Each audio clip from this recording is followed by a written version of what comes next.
Klockan är 9:00. It is 9 o'clock and the meeting is convened in the chamber. Item 1 on the agenda, the party leaders' debate in connection with the elections to the European Parliament.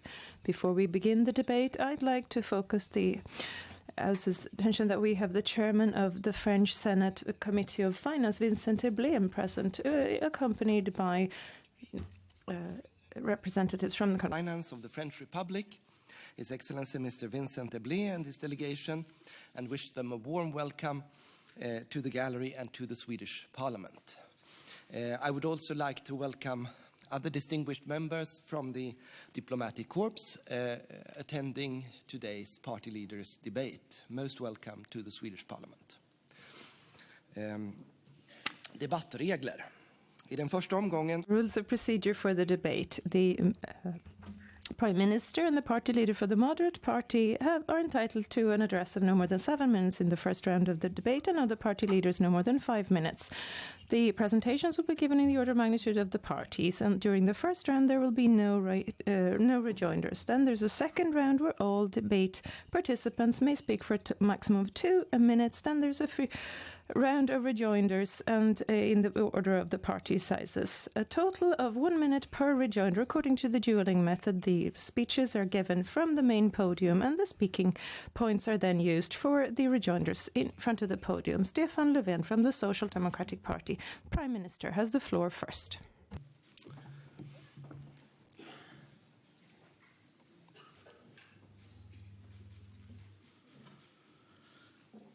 Herr talman. Mr. Speaker, Vance G. Bengtsson, the writer, has said that in every century people have felt that their time is the worst. And I've also found something from the 1600s where it says that people are lost, the world is lost. And perhaps this is a bit of a comfort looking at Europe today. It could look like our continent is just repeating its history now in old age.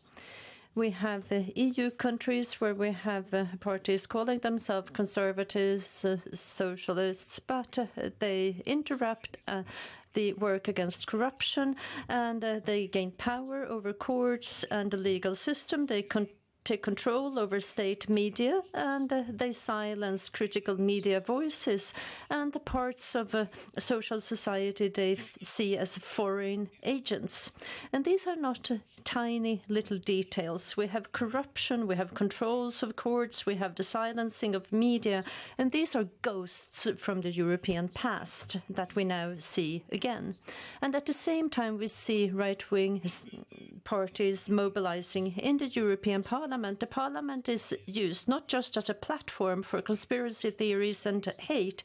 They also vote against proposals to strengthen workers' rights. They want to limit women's rights to control their own bodies, and that they want to stop work to help the climate and their climate deniers. They want to weaken, they want to stop the work that is being done within the EU, and they want to do away with the European Union. And this is not a little issue.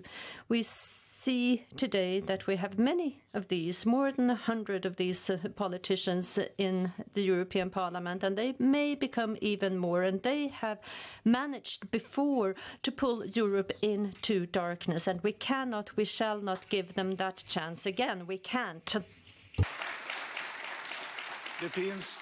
Mr. Speaker, there is another Europe as well, a Europe where we collaborate, not just to help the market, but to help the people, the citizens of the European countries, where we help people by using the European Union to help citizens in their everyday lives. A union where we do not just utilize workers and where we do not crush dreams, but realize people's dreams. Europe where we work together to counteract cross-border threats, where we work together to beat terrorism networks and international gangs of criminals, and where we stand united to face the threats against the areas around us, and not least the Russian illegal annexation of the Crimea. We do what so many people are talking about, where we force countries and big corporations to take responsibility to carry out the climate transformation that the young generation is now fighting for. A Europe that is resilient towards political, religious extremists, because people who feel safe and secure, they are much more difficult to pit against each other. And this is a Europe that I believe in, that I'm working for. And this, my friends, is a Europe that is not old, but young. And now, democratic parties, all these democratic parties have a choice. Either we give the extremists what they want, power, or we stand up and we fight them. And as a social democrat, of course, I'm a democrat first and for all, and that is why I and my party, we will stand up and fight, and we're going to stand next to those who stand up for human values, democracy, and those parties who want to join that right-wing extremist movement or want to cooperate with them, hoping that they will get a piece of the pie. Well, I have a simple question. Right-wing extremism, what has that right-wing extremist ever done in Europe, making you want them to have the power again? And to all Swedish citizens, I want to say the following. You make the choice. Should Sweden move towards more democracy, more equality, or should we move towards extremism and an increasing gap between people? Should we strengthen workers' rights or weaken them? Women's rights, should they be improved or worsened? The climate threat, should we fight it or just deny it until the end? What we now have ahead of us is a referendum about right-wing extremism. Should we offer them power or resistance? If you want to be part of the resistance, make your voice heard. Not later than May 26th. Right-wing extremism has ruined Europe before, but together we have to ensure that they will never succeed again.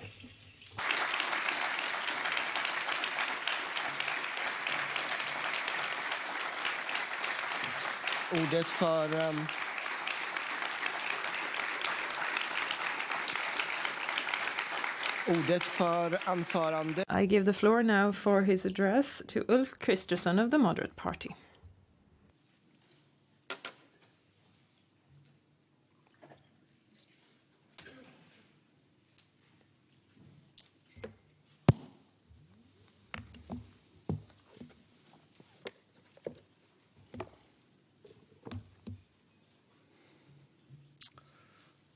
Herr talman.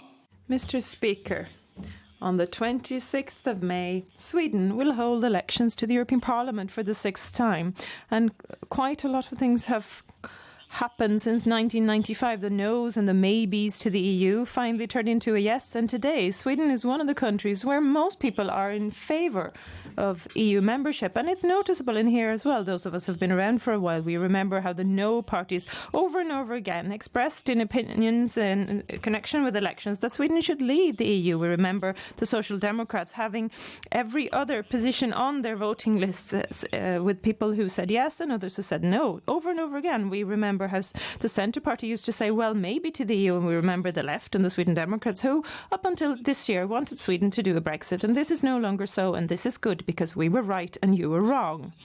This time, Europe is about the issues: law and order, migration, the EU's joint borders and cooperation on climate, on trade and entrepreneurship, digitalisation and politics for real. And Europe, just as Sweden, needs more right-wing policies and more moderates in the parliament, because we make Sweden a safer place. We in the Moderate Party, through the EU. We improve Swedish migration policy through the EU. We strengthen our competitiveness through the EU, and we become more efficient in climate matters through the EU. This requires a carefully considered political idea from Strängnäs via Stockholm to Strasbourg. And it requires an awareness, a realization that the EU cannot replace Swedish action. The old no parties were wrong when they blamed all the miseries on the EU, just as wrong as those who are now just sitting around listlessly waiting for the EU to resolve all of Sweden's problems, just as the ones who'd like to pay more when the EU is becoming smaller.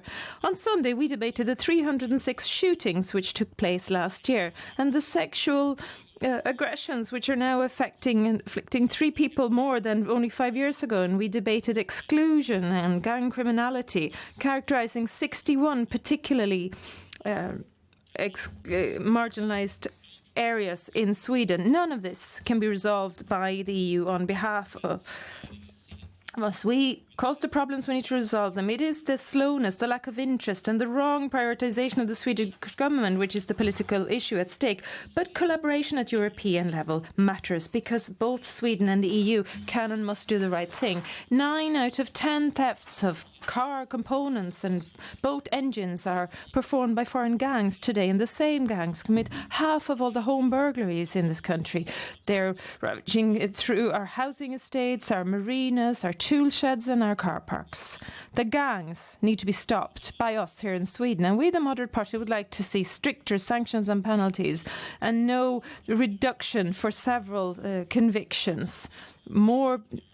Better mandates for our police and better pay so that they want to stay in their profession. And when goods looting at a value of 2 billion is brought out of Sweden every year, we need to give more money and more resources to the Swedish customs. But the EU can help us to make progress because freedom of movement for people mustn't apply to those who are involved in criminal activity. Freedom of movement for goods shouldn't be what has been stolen, and freedom of movement for capital mustn't be those who try to escape paying taxes. EU citizens shall be in prison in their home countries.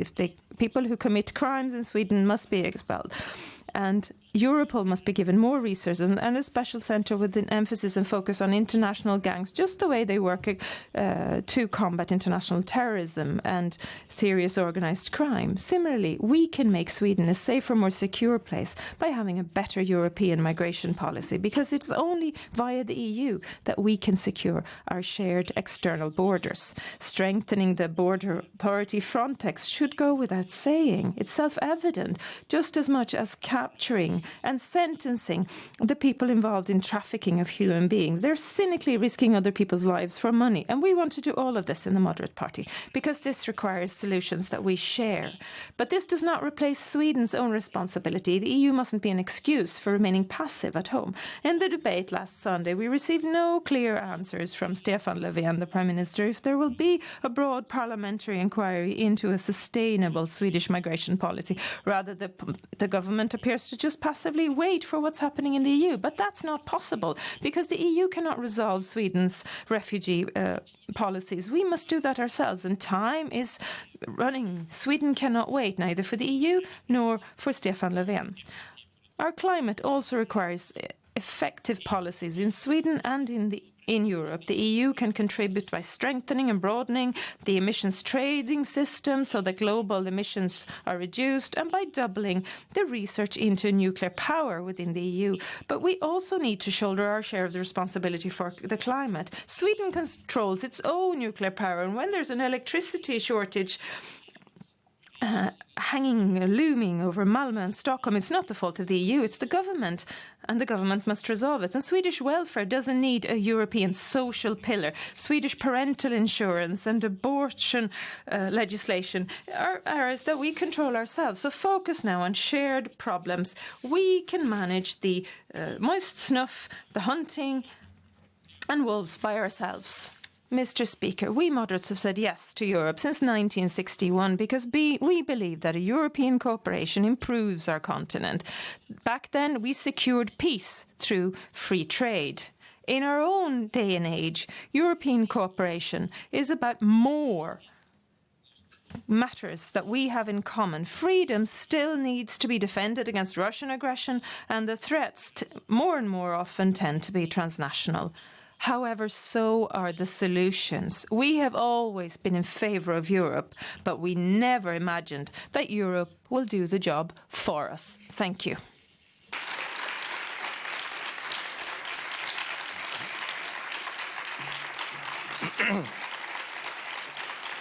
Tack. Ordet för anförande går nu till... And we will continue with our next speaker, Jimmy Åkesson, Sweden Democrats.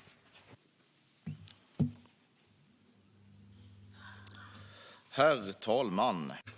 Mr. Speaker, as you all know, this is a debate about the elections to the European Parliament that will take place in about 3 weeks, May 26th. I'm a friend of Europe, and for me it's obvious, it's evident that this is the opportunity we have to fight those forces that are against Europe, who want to build a federal EU state.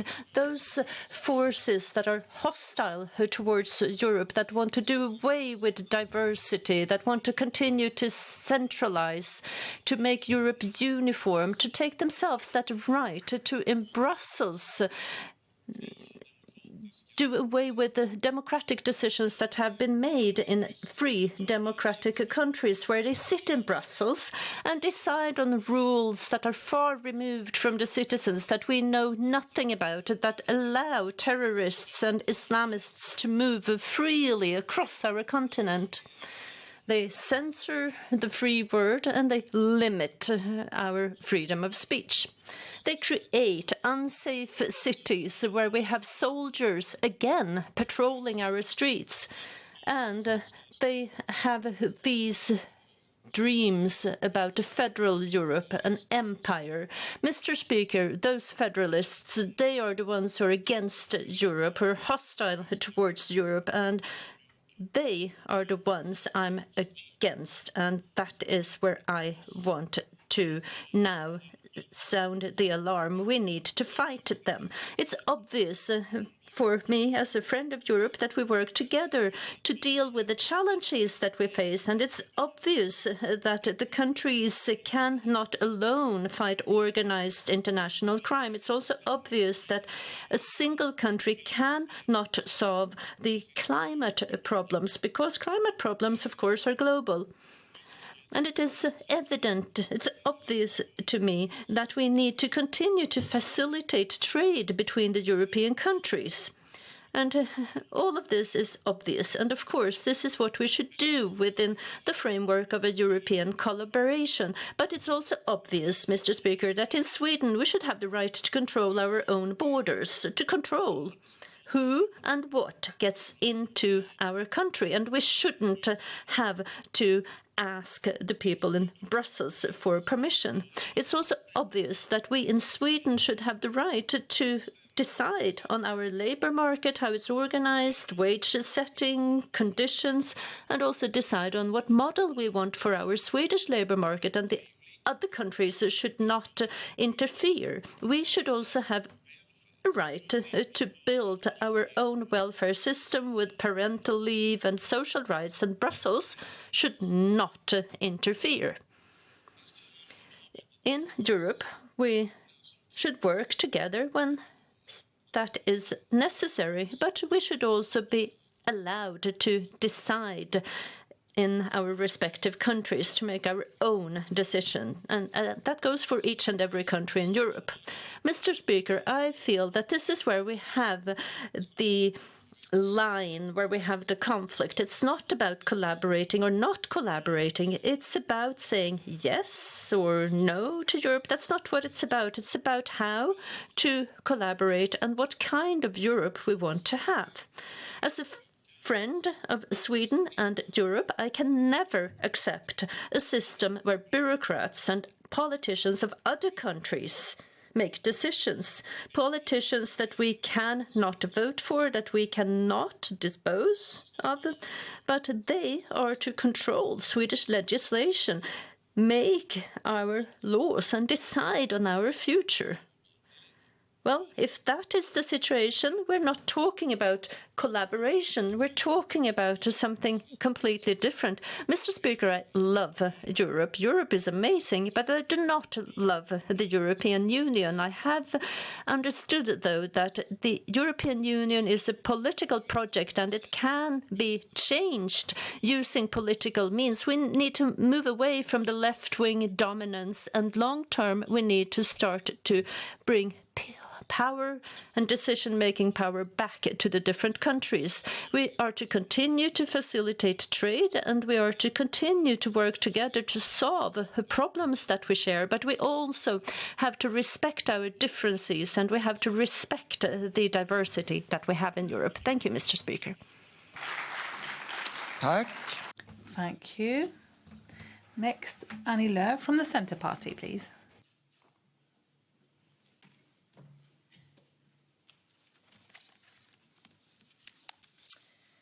Herr talman.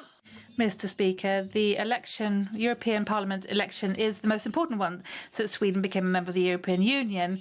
We stand before an important crossroads for the climate, for healthy and safe food, and for continued freedom and democracy in Europe. Because we all see how forces of darkness are gaining ground in Viktor Orban's Hungary. Anti-Semitism is being expressed openly. Foreign human rights organizations are portrayed as spies. Their employees are being harassed.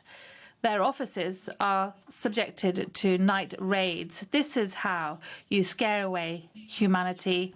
Here they close free universities. Teachers and students are forced to uproot and leave the country. That is how you silence free thought. Legislation is being amended to take over and silence critical media. Anyone who writes or says anything that is not appreciated by the regime risks substantial fines. That is how you silence the free word. So as Viktor Orban is building what he boasts as his anti-liberal democracy, horrific for many of us, an inspiration for others. The Sweden Democrats praise what's going on in Hungary. Time and again they have lifted Orban as their role model. Now, most recently, an agenda's party leader debate on Sunday on television. In addition, their European parliamentarians praise him as a strong leader. Orban, Le Pen, Kaczynski or Åkesson. Regardless of the name, the message from Europe's far-right populists is the same. But to quote a very, very wise woman, when they go low, we go high. We won't adapt. We're not going to yield. There are so many of us who don't want to see Europe to go back to that dark, closed, dead end it was. No, we're prepared to fight really, really hard for liberal values, the values that Europe needs.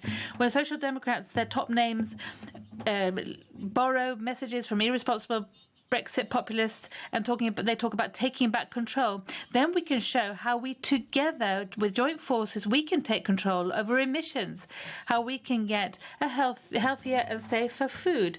And that way we will stand up and fight against xenophobia, nationalism and populism. Let us not be inspired by them. Together with our liberal friends around Europe, we are a force to be reckoned with for an open democratic Europe, a force that will never go quiet. In the same way, we are a force for a greener Europe. So that the EU that does more for the climate and for healthy and safe food, it is necessary that EU raises its climate ambitions, that we reduce our emissions a lot more and a lot faster than we do today, that we need to adapt the transport sector, we need to ensure that Europe's car manufacturers build greener cars, and that we also link Europe's railways together so more people can choose to travel in a green and sustainable way, and so that more dare to choose alternatives to flying. We also want to invest a lot more in joint investments in European research on green technology. Let us make Europe the place where green tech miracles of tomorrow are born. Our seas are in an urgent need of change. When we see how the Baltic Sea cod is starving, or we see a dead whale in the Mediterranean has 22 kilos of plastic in its stomach, we need to act strongly together. It's time for us now to show that we can let plastics, dead sea beds, overfishing be replaced by healthier waters where you can go swimming, seabeds that are no longer dead, and more and healthier fishes. It's also time to give Europe's animals a more dignified life, that we introduce much stricter animal welfare rules in the whole of the EU, that it becomes more profitable investing in animal welfare than not. Liberal values with regard to that have on freedom, tolerance, justice, equality, cooperation, climate responsibility. This is not just a game, or it's not being woolly. It's not a pretend conflict. No, this is a way of giving people a reasonable everyday life, a decent everyday life in Europe. So regardless of your gender, sexual orientation, religion and origin, everyone has the same value. And also you should have the right to criticize powers that be without being harassed, and that we should also fill stomachs with healthy and safe food, and we should also take responsibility for the survival of our planet. It's about a decent Europe, and the fight for the future of Europe is ongoing here in the here and now, and nobody needs to doubt where the Centre Party stands. We're going to be the voice for an open and decent Europe, a Europe with higher climate ambitions, cleaner seas, and much better animal welfare for healthy and safe food. Thank you. Tack. Ordet för anförande går nu till Jonas. Thank you, and we will continue with Jonas Sjöstedt from the Left Party. Herr talman, ledamöter. Mr. Speaker, members of Parliament, the European Union is facing enormous challenges, and the question is whether the EU will be able to change to meet these challenges, because we need to improve the cooperation in this part of the world to manage the climate. And as a matter of fact, today the EU is just worsening the climate crisis with its subventions, and we need more collaboration to work against what we see happening in many European countries. We need to safeguard democracy so that the authoritarian systems do not gain power. But we also need to do our democratic homework within the EU. The institutions are characterized by being closed and bureaucratic, and we need to change that. And last but not least, we need to look at, again, the market liberalism and the right-wing policy that has actually made the financial crisis worse, where young people were made unemployed and we saved the banks. We need change. Mr. Speaker, recently, Climate Action Network published in-depth look at the different political parties and what they do to help the climate. And the Left Party in Sweden is top of the list, not just in Sweden, but in the EU. And we need to look at the consequences of the climate crisis. We need to stop extending the use of fossil fuels. We need to stop using cars that use fossil fuels. And we need to change the system where the European Investment Bank lends money to such corporations. We need to work for the climate and not for the big corporations. We belong to those parties who have the clearest voice when it comes to defending women's rights as well, the rights of women to decide about abortion. We also defend LGBTQ peoples, and we defend these people, and we need that in the EU, in Poland, in Hungary, in Italy. And we're all part of the same movement. We wanted the EU to change. And is that unreasonable? Does the EU have a monopoly when it comes to propose new legislation? Well, they cannot take instructions from us. They are to present proposals, and this is an outdated model that we need to change. The EU also has to be able to look at its financial policy and change it, because it worsened the financial crisis when it moved to social crisis in large parts of Europe. The European Union failed us, failed the young people, the workers' movements, and that because they were so busy saving the financial markets and those who had actually caused the crisis in the first place by lending money and speculating. And it's not strange that if we have such a policy that creates frustration and anger in many countries, and that is what we need to look at, because that is a situation where we get right-wing extremism, and we need another type of policy where we do not just save banks but focus on people. There is another way. We can focus on the climate with a just climate policy. We can be clear towards those who want to infringe on democracy, what we see in certain EU countries today. We can do something. We can do something against those who want to prioritize big corporations instead of workers. We should never pit people against each other, but we should help people out of poverty, and we should safeguard the Swedish model. And that is something that we have to ensure, that people get just wages and cannot be abused. In Portugal, they got sick and tired of that EU policy, and they decided to raise wages and pensions and started to tax the rich. The opposite of what the EU had said as a reply to the crisis. But Portugal is doing well with lower unemployment, so we can challenge the right-wing policy of the EU. And together with the left-wing forces in Europe, we can build dignity, and that is what we need. And you need to vote for the left, because we are that voice. Thank you. Thank you. Next, we have Ebba Busch Thor from the Christian Democrats. Floor is yours.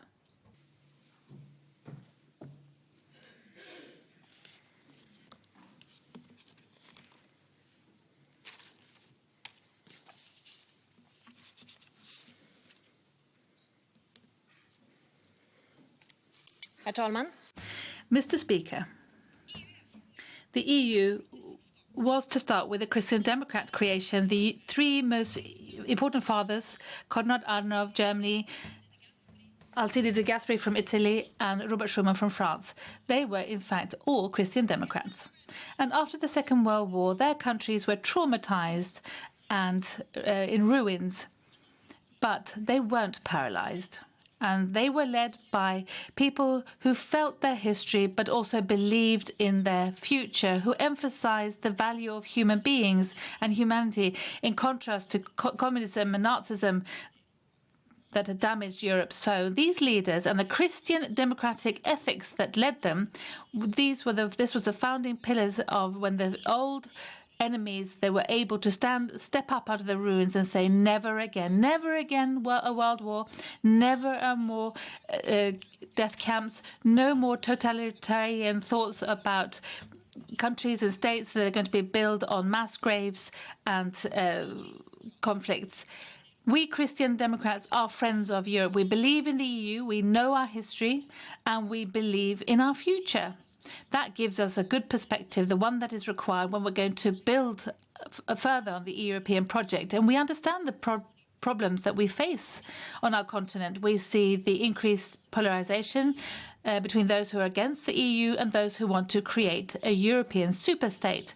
And we understand that this balance between the countries and the Union, if that is set as right, then of course this whole form of cooperation will fall and fail. And this is the insight that we have in our election campaign. We want to make the EU, as we say in Swedish, lagom, just right again.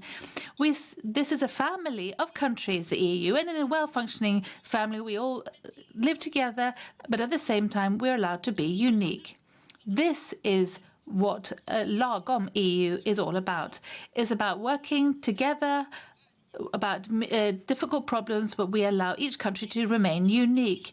And it's the fact that the EU is so big and broad, it's not the necessary solutions that creates this lagom. Let me just give you some examples. The environment doesn't feel any borders at all, which is why we need to improve trade with CO2 emissions. We need to have a climate neutral EU by 2050. We need to phase out fossil fuels and replace it with more nuclear power, amongst other things. International crime also needs international crime prevention enforcement. That's why we need to reinforce that cooperation as well between our member states and our justice systems and enforcement system. We need to also support human rights across the world, the EU, and therefore we need to do away with the veto rights with regard to human rights, actually, so that more foreign political discussions can be, in fact, made with a qualified majority. A lagom EU is about handling the main big expenses and expenditures, not the ones that individual solutions can cope with on their own. And we believe that too. And in fact, that's what all the parties say. The Christian Democrats, their criticism is it's not for real. Well, let's take a look, actually. Now, our work-life balance directive said that each country should quote 2 months in have a quota for their parental insurance. That's not lagom, is it? And the working hours directive means that individual countries, their labour laws are secondary to the EU's. SV and MP voted in favour. That's not lagom at all. And the European Parliament, they also wanted to increase more inefficient labour laws and labour rules. That's not lagom either. And the Social Democrats, they also say two different things. Here they favour the Swedish model, but in the EU they want to outsource it to the EU. That is definitely not lagom. Mr. Speaker, the truth of the matter is that neither the Swedes nor any other Europeans want to have the superstate that some of the powers that be within the EU dream of, nor do they want the EU to be torn apart. No, they want what we, the Christian Democrats, are promising, a lagom EU. The difference between us and the Sweden Democrats is that we see the EU as a possibility, not as a threat. And the difference between us and the Liberals is that we see the EU as a means, not as the goal in itself. And we're going to support the work, cross-border work when it comes to cross-border issues, but we're going to stop at that. And the task for the Christian democracy today is to make EU lagom again. And in that way, we can safeguard Europe, a Europe that sticks together for many years ahead. Thank you. Tack. Ordet för anförande går... Thank you. Jan Björklund for the Liberal Party is our next speaker. You have the floor.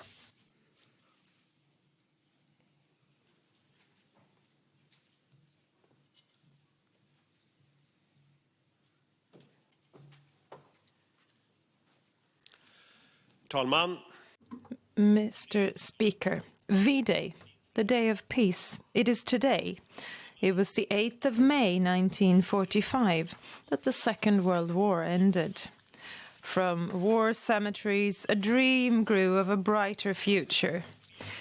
The European cooperation was created as a response, a reaction to a Europe which had been crushed by right-wing nationalists.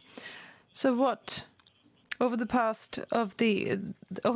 years that have gone by, these generations, what did the EU do for us? We are the most peaceful continent, the most stably democratic part of the world with the highest living standard ever experienced by human beings, together with North America.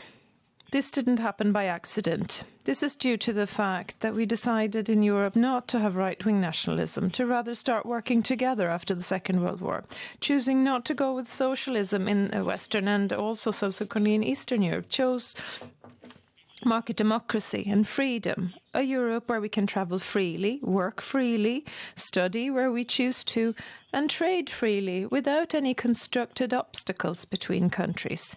Europe chose liberalism as a model for society. And this is what is actually at stake. This is what the European elections are all about. If we're to continue to build on a liberal development in society, or if we roll everything back again, the right-wing nationalist forces are on the march. And so the threats to the European cooperation are coming from the far left and far right. But to the right, we see advances. Their aim is to crush the European collaboration. Mr. Speaker, we Liberals want a stronger Europe, and there are 3 reasons that I'd like to underline. Putin, Trump, and China. They have one thing in common in the sense that they challenge our part of the world. Putin and Russia threatening our freedom. China, a growing economic power and a fierce competitor. And Trump is waging a commercial war with the EU, combating the free trade which built our welfare. We need to cooperate more in Europe, not less, to face up to these challenges, to safeguard jobs and our welfare, to reduce climate emissions, to combat crime and terrorism, to deal with migration flows also in the future, and to have a united front against Russia. A deepened cooperation within the EU is about ensuring that the EU will be more effective and efficient in the areas where it's necessary. And where is it more necessary? Well, in all those areas where it's impossible for individual countries to find their own solutions. But as far as Sweden is concerned, it's not just about an enhanced cooperation in Europe. It's also about taking steps to ensure that Sweden will be part of the cooperation which is already there. Because in truth, Sweden is only partly a member of the EU. We are members of the European Union as such, but we're outside of the important financial cooperation in the EU. We're outside of the banking union, the Euro cooperation, the prosecutors authority, and the defence cooperation. In one area after another, we find ourselves fully or partially outside of the cooperation which forms the basis for EU cooperation. And this is because the two largest parties, the Social Democrats and the Moderate Party, have been too scared and frightened in their way of perceiving European cooperation. There are two more extremist parties. They would like Sweden to leave the EU currently here in this House, but they're trying to hide it because they understand they shouldn't pinpoint that particular point during the Brexit-related chaos. But there are several parties who talk well, speak well of the EU in formal matters, but they are still voting against cooperation in one area after another. We understand that there's a headwind in terms of our ideas in Europe. We're aware of that, and we noticed that when some of the centre-right parties, which have been part of the EU proponents for 30 years now, are stating that the cooperation has been taken too far, it was better before, we need more lagom. That's the new, well, maybe in Swedish politics. The Liberals will stand up for European cooperation, not just in formal context, but also when it's time to make decisions, not just in tailwind, but also when headwinds are strong. Our conviction is that we need more cooperation in a stronger Europe, not less cooperation, leading to a weaker Europe. To stand alone is not being strong. You are strong if you stand together. Tack. Thank you. Next, we have Isabella Lövin from the Green Party, please.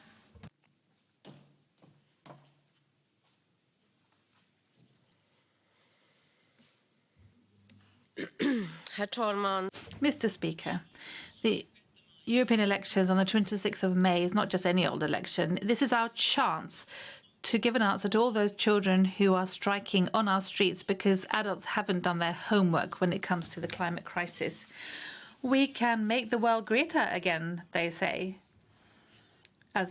or we can give up in advance and say, like the right-wing parties do, and that there's no point reducing emissions in Sweden, there's no point of doing it in the EU either, and that some other people should be reducing their emissions some other time, somewhere else. Sort of lagom again. But when forest fires rage throughout Sweden in April and we have extreme weather forcing millions of people to flee, then lagom is not the answer. The world needs to believe in a future. We need to be forceful. We need to act in the here and now. Mr. Speaker, there is nothing that is so strong and forceful as an idea whose time has come. When Europe lay in ruins after 2 world wars, there were few people who could imagine that those countries that had bombed each other into ruins and smithereens were able to stand up in friendship and cooperation. But there were leaders who never, ever gave anything to the right-wing extremists. They had a vision about cooperation, not just about cooperation, but they had an idea about a united Europe. The New Deal laid the basis, and what was seen as a utopia has created peace in Europe for almost 70 years. Today, the EU needs a new vision that we can unite around, and it's right in front of us. This autumn, we're going to decide about the long-term budget for the next 7 years, and we, the Greens, want to see a Green New Deal. 50% of the EU budget should be invested in the climate. We want to see an investment plan for a new sustainable society where we do phase out fossil fuels, where we reinforce our economies and we ensure that people have jobs to go to. Almost half of the world's electric cars are being produced in China today. And within a few years, China alone will be producing 3 times more battery capacity than the rest of the world together. And that's not lagom. It's not lagom that's going to help the European car manufacturing industry. Today, the EU is instead importing fossil fuels, olive oil, gas and uranium to the value of 3,000 billion kroner per year. And if Russia and the OPEC countries decide to strangle access to these fuels, then the EU would close down, basically.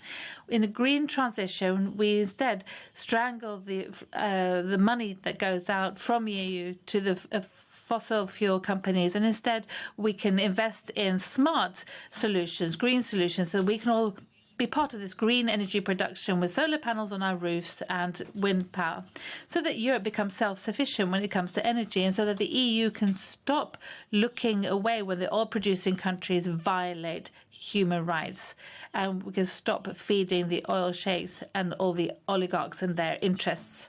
Together, the EU countries can also put strict requirements on the world around us. The Green Party, we want to see green duties on those countries that are not part of the Paris Agreement or not part of the emission system. The climate deniers, where emissions go for free, these are cheating free riders on the rest of us. They are illoyal competitors to European industry. What companies need to be able to invest in this green transition, what we need is leadership, not politicians and pointing at others to do what we're supposed to be doing.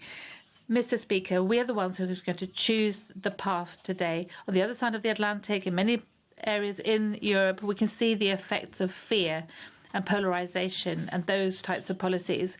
And it's also not just by chance that those who don't believe in the climate crisis, they also sow the seeds of hate.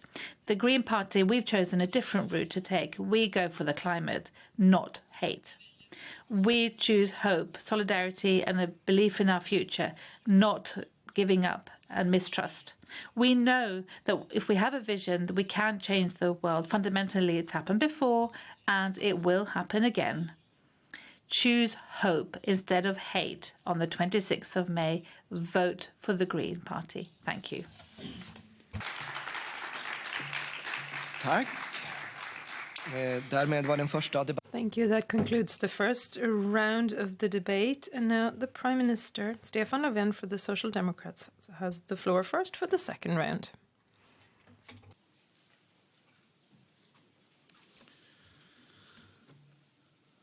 Mr. Speaker, in a day and an age where European cooperation is being attacked, we take our responsibility as Social Democrats. We're responsible. We take responsibility for democracy by rejecting extremist forces. We take responsibility for social security by ensuring that wage earners are never pitched against other wage earners in Europe. We take the responsibility for the climate by combating to ensure that the EU will implement its the Paris Agreement without any ifs and buts or maybes. The Moderate Party used to be a party that spoke a lot about responsibility, but it's not being responsible for democracy in the EU if you open up for cooperation with right-wing extremists. It's not showing responsibility for social security and safety and protection in the EU to combat all initiatives to protect wage earners and workers' rights. And the climate. First, you cut back on the climate budget in Sweden, saying that the responsibility should be shouldered internationally instead. Well, once the proposals are tabled at EU level, then you vote against them there as well again. And instead, you allow nuclear power to become the panacea, meaning that you don't have to take responsibility in any other way either. So welcome up to the speaking point, Ulf Kristersson. Why is it that a party that used to love talking about responsibility refuses now to take the responsibility for the climate, the biggest issue for the future for all of us? Tack. Thank you. Joiners have been requested by Ulf Kristersson first from the Moderate Party.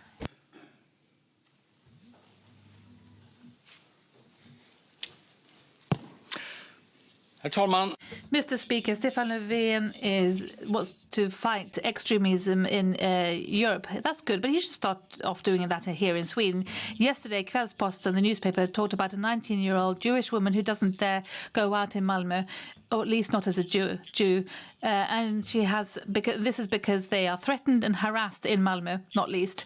And on Wednesday, the SSUs, the young Social Democrats, they said, let's do away with the Zionists. Now, he didn't notice this because Löfven was in Umeå to warn about the right-wing parties. And the problem isn't new. In fact, 2010, Ilmar Reepalu, who was the municipal leader in Malmö, he said that he neither accepted Zionism or anti-Semitism.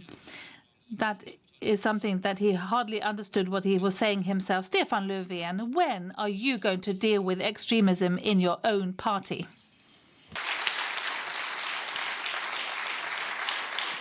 Statsministern. Prime Minister. Ministern. Tack, herr talman. Thank you, Mr. Speaker. In the social democracy and the labour movement, there is zero tolerance for anti-Semitism. Not a millimetre will we offer up. I'm strongly committed to this issue because, as far as I'm concerned, it's poisoning our society, and we're never, ever going to accept that. If you wish to be part of the Swedish labour movement, you stand up to 100% of everything that is anti-Semitism. Nothing else goes.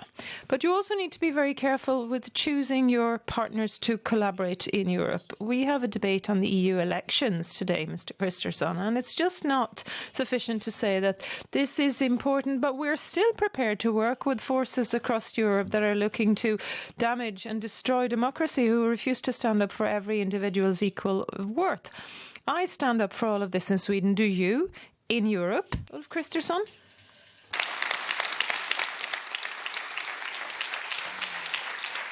Ulf Kristersson. Varsågod. Now, within both the Social Democrats and in our party group in Europe, there are parties that act extremely badly, and we deal with them. We shut them out from our cooperation. You just whisper about your Romanian party friends and their way of handling democracy. We don't. Now, in your way of, Stefan Löfven, dealing with anti-Semitism and silly rhetoric, is that your way of... For example, Ilmar Reepalu, he was then asked to lead the most important inquiry throughout the last mandate period. I don't think that is really criticism against his and other Social Democrats from Malmö and their sloppy way of mentioning Jews and anti-Semitism. Statsministern. Prime Minister. Ulf Kristersson. I don't think that what you just spoke of is an EU matter, really, but my party and I stand up for precisely what I mentioned. Since I took up my position as head of the party, I've said that it goes for everything. It goes for Malmö and the rest of the country as a whole. But let's stick together. Also, when it comes to parties in the rest of Europe and the value of human beings, let's not allow our most significant representatives, like the moderate party, say, well, I might consider working together with nationalists and extremists. We have to stick together. Do the same thing back home as out there. Stand up for everyone's equal rights and worth. Stand up for solidarity and an open society. That's how we keep right-wing extremism at bay. And this is my advice to you in the moderate party. Let's do this and help each other out to have a free, united Europe. That was the end of that rejoinder. Next, Jimmy Åkesson from the Sweden Democrats.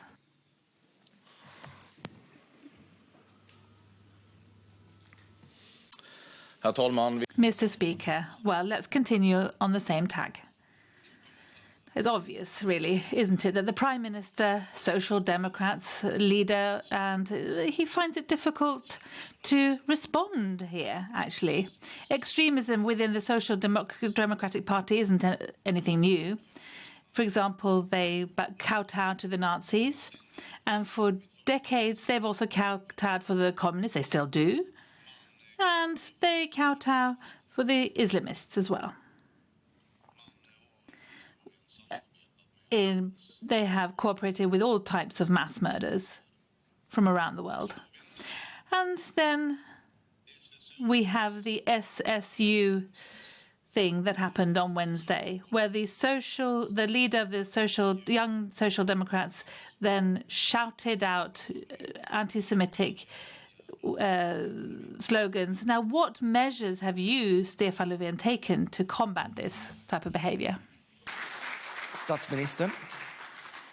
Prime Minister.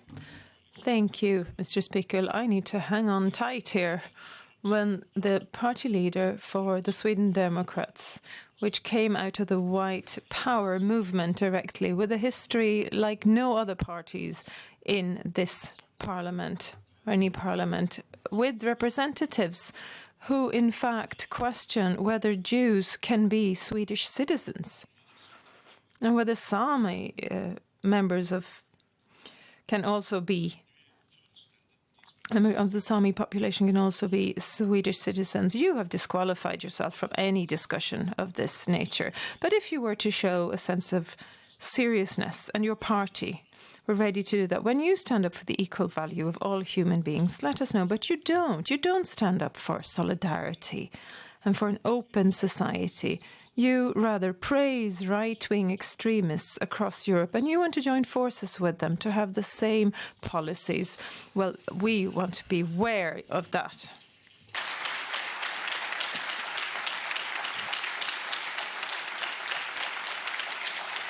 Jimmy Åkesson. Jimmy Åkesson.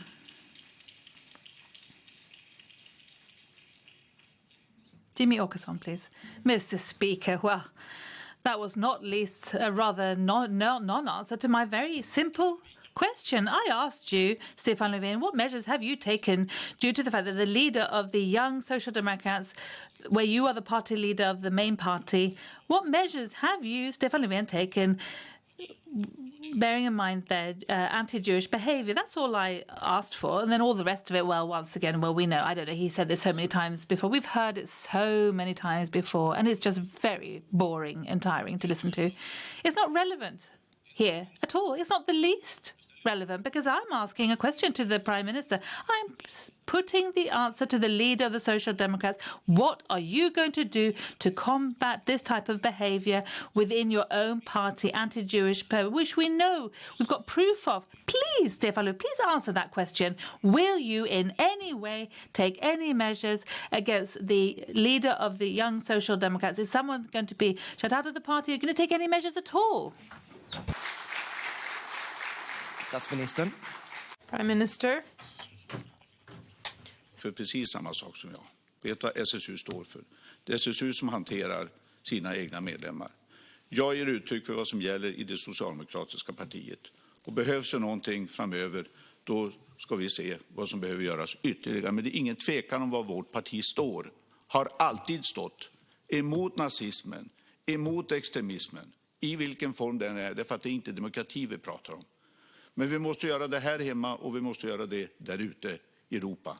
Och då håller det inte att svassa efter och gå in i några högerextremistiska samarbeten där ute. För formas Europa på ett sådant sätt, ja då påverkas vi. Vi står upp mot antisemitismen, och det är därför också som vi ska ha exempelvis nästa år en stor internationell konferens i Sverige där vi i Sverige står värd. Och där jag vill stå värd för att visa Sverige, visa Europa, visa omvärlden. Vi står alltid upp emot antisemitismen, alltid. We stand up against anti-Semitism always.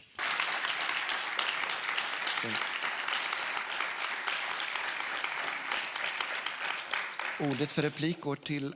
Next, rejoinder Annie Lööf from the Centre Party.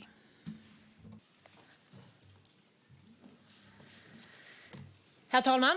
Mr. Speaker, Stefan Löfven has made a big thing about the fact that Social Democrats are going to be a strong voice against populism and extremism. And not least on the 1st of May, Stefan Löfven has also expressed his disappointment over the results of Brexit referendum and said that it is sad divorce. At the same time, the top names for the Social Democrats, Johan Dagson, he uses the message "take back control" from the Brexiteers, and this is a copy of the message that the Brexit campaign used: "Take back control," a campaign which, without doubt, can be called populistic. And we all see what happened as well. And you've been against this, Stefan Löfven. At the same time, the parliamentarians are going to try to do everything you say to decrease Swedish people's wages, which is not true at all. We've asked this before. Are you in favour of this fake film that the LO has produced and is spreading false news across Sweden? Thank you, Mr. Chairman. Yes, you need to stand up against extremism. You saw what happened in Brexit, and we stand up against it. We, in the Swedish Social Democrat, we regret the events, but they had a referendum, they voted the way they did, and now we have to stand up for a continued strong EU. EU is related to and relevant to the labour market. I believe in a single market. It's a good thing for us. It benefits us. But that doesn't mean that we can believe that the labour market will keep working if we pit workers against each other. At some point, we need to realise that those who actually do the job, creating all the values that we can then distribute, are the wage earners, the workers, and we mustn't think that they will be satisfied if all their terms and conditions deteriorate. So in that way, if we want to regain control over the Swedish labour market, defending our collectively bargained agreements, giving wage earners the terms and conditions they deserve, they need to do the work after all. Not you, not me, and thank you.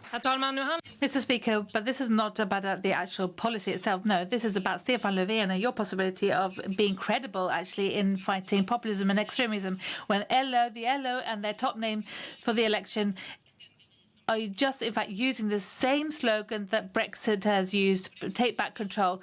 And there are many people within LO that support this. And you can see him side by side in his first name. The first thing you say on the Social Democratic website when you click EU election, you see the same person. He represents you at press conferences, 1st of May speech in Dalarna, and that's how it should be. The top name is a representative of the Social Democrats. However, what is very peculiar here in all of this is I can't really get this to hang together with the Social Democrats saying how bad Brexit is and how important it is to stand up to populism and far-rightism, as it were, and then copy the same message. So once again, Stefan Löfven, do you support this copying of the Brexit campaign slogan, taking back control, or not? Prime Minister, thank you, Mr. Speaker. When it comes to the labour market, this was precisely the point. Just that. There was a ruling in the European Court of Justice in Luxembourg saying that Swedish trade unions could no longer take the fight to defend their collective agreements. And the then right-wing government, to the centre-right, changed Swedish legislation and took this one step further. Populism is born out of insecurity and uncertainty. If wage earners feel insecure and not sure about their future, populism can grow. We need to regain control in the sense that the Swedish collective agreements should be applicable in the Swedish labour market. The directive on posting of workers has been changed at EU. We could then vote away the Lex Laval here in the Swedish Riksdag. Now it is possible yet again to defend the workers through collective agreements. So in that sense, we've taken back control, yes. Tack. Innan jag ger ordet till Jonas. Thank you. Before we continue with Jonas Sjöstedt, I would say welcome to Saka and the guest. Speaker of the Senate of the Republic of Kenya, His Excellency Mr. Kenneth Lusaka and his delegation, and wish them a warm welcome to the gallery and to the Swedish Parliament. Welcome.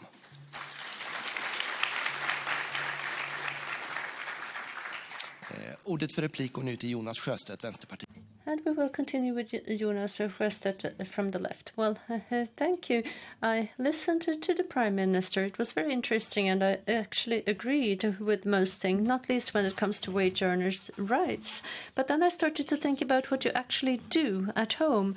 You want to limit the right to strike for industrial action, and you want to weaken legislation that we have to protect people's employments, and you also want to increase the pensionable age, and that will impact most mainly blue-collar workers who have been struggling for a long time. So do you have two types of policies, one outside Sweden and one inside? Ja, men det, Thank you. om man försämrar... Tack, herr talman. Om man försämrar lag...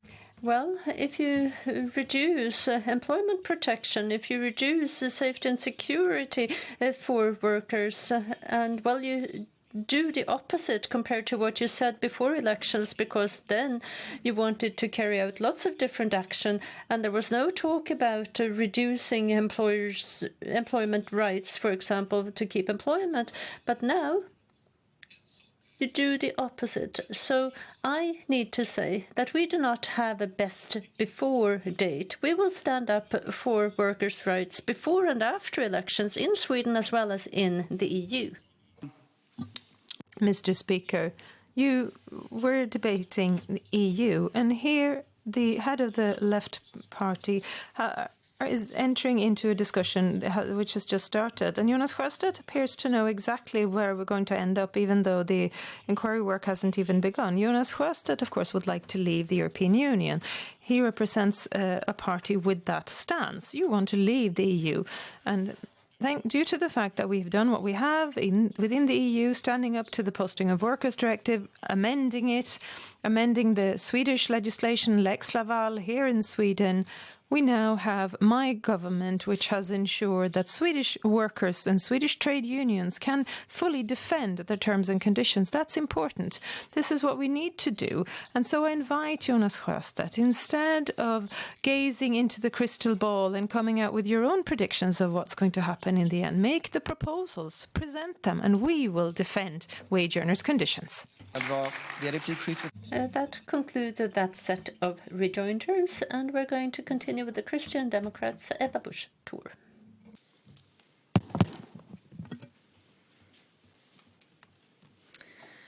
Tack. Thank you, Prime Minister. Let me start with stressing the fact that we still are waiting for an answer. What will happen with those parts of the social democracy where you have people in favor of anti-Semitism? And, well, we have no reply. And action is much more than just words. And I would like to ask you about the words that were expressed when we had the EU summit in Gothenburg some 18 months ago. We warned about what would happen if we extended the work to working with welfare policy at the EU level with the so-called social pillar. And you said that this would not lead to new legislation, that was just false. But just as many times before, it turned out that was not true. The European Party that the Social Democrats have, well, they said that this is just the beginning. So what will happen? What will be the next step? And what will you not hand over to the EU that you already have handed over? Tack. Prime Minister, thank you, Mr. Speaker. The discussion about a social pillar began in a room at the European Commission with Jean-Claude Juncker of the Christian Democratic Movement. He is the son of a steelworker. And he understands also the importance of having decent conditions for wage earners, for workers, to getting more people into a job. And the place of work provides good conditions, that you're giving a chance to further educate yourself, and that social security is provided. We were entirely in agreement about this essence, and the concept was further developed so that all the EU member states supported it. That's a good thing, because it is high time for the EU to truly become a community for citizens and wage earners in the respective countries, not just to benefit the market. I'm going to continue to stand up for that viewpoint. Thank you, Ebba Busch Thor. Well, thank you. Opposed to Stefan Löfven, I see no problems with saying so when members of my own party are doing saying something that is not correct. And I think this is incorrect. To have that decision-making right about parental leave, for example, for Swedish mothers and fathers, to hand that over to the EU, that is wrong. And you have promised before that there would be no changes in the decision-making power between the EU and different countries. But now you do something completely different. And you also have members within your party who say something completely different. You have to look at what you do. What you do now is that you actually allow the EU to decide where decisions should be made in Sweden about the Swedish model, the rights of workers, rights of parents. Are you prepared to have unemployment benefits agency at European level, for example? We have had enough of press conferences from the Social Democrats where you apologize for having been naive. Statsminister. Final rejoinder, Prime Minister. Thank you, Mr. Speaker. Ebba Busch Thor knows full well that the only way to change the decision-making competencies in the EU is to produce a new treaty. No such new treaty has been agreed upon. We have exactly the same legislation as before the social pillar. The social pillar consists of 20 principles where the countries and the member states agree that we will collaborate, providing our own preconditions to get more people into a job. How do we improve social protection and terms and conditions in the workplace? We will choose the measures ourselves in our respective countries. As for parental insurance, I have to say that I think this is a good thing. I think it's good that we increase gender equality because that's what it's about. We know that our current parental insurance isn't used enough by far by men, and that's part of the decision won't impact Sweden. We're not impacted by even 1 millimeter. I can calm you down on that point without any hesitation. Nothing changes. That concludes that set of rejoinders, and we're going to continue with the Liberal Party and Jan Björklund. Behöver inte fly. You do not have to run away from me. Mr. Speaker, let me start by saying that I share this concern about anti-Semitism and what we hear from the Youth Party of the Social Democrats from the southern parts of Sweden. And let me say that Sweden stands outside much of the EU collaboration. I know because I was in the Council of Ministers for 8 years as a minister in charge of education, and Stefan Löfven has also been there in the Council of Ministers. And we know that if we're there and discuss, then we can exercise influence. But if we're not there, we cannot. And the problem is that there are many areas of collaboration where we are not involved.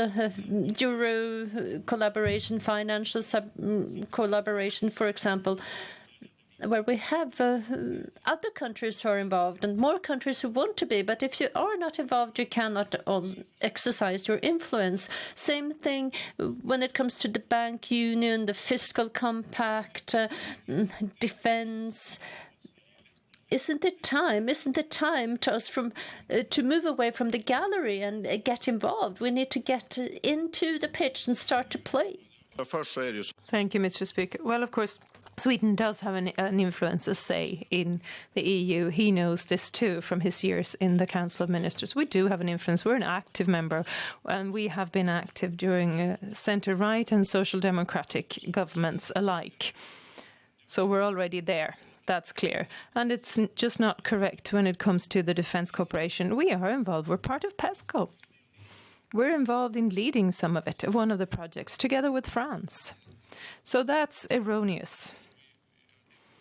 And then the euro, well, I think we can safely say that we need to respect the referendum that we organised. That is what prevails. As for the prosecution and banking union, we're looking into the benefits, the issues at stake, and then it's time for the Swedish Riksdag to debate and decide. And that is how we're going to proceed.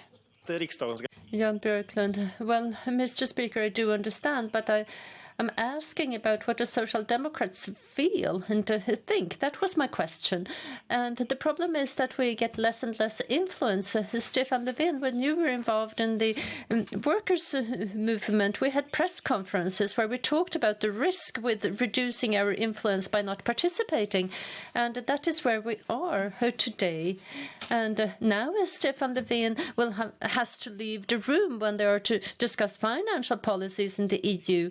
And that is a risk. There is a risk involved in that, because those who are still in the room, they will look out for themselves, but they will not look out for us. If you're not there at the table, then maybe you will end up on the menu. Slutreplik, statsminister. Final rejoinder, Prime Minister. Well, I like that final point. I sort of lost track. I'm not entirely sure how to deal with or relate to that one, but it was quite far-reaching. So I sort of lost my train of thought. But we are on the same side when it comes to the Euro cooperation, and I do respect the referendum and the outcome of the referendum. Well, the European Prosecution Authority, well, I think we should test the possibilities of joining, but I want to do it according to the methods of parliamentarisms, and we're going to proceed accordingly. But we can't progress as rapidly as the Moderate Party are saying. Now it's time to deal with terrorism as well, because our security, our special police forces will say no in that sense. Well, we want to be active, we want to safeguard cooperation within the EU, and there's absolutely no doubting the fact that Sweden wants to be, and we are already an active member, and we play our part. Thank you. That concludes all the rejoinders on Stefan Löfven's address, and we'll continue with Ulf Kristersson from the Moderate Party.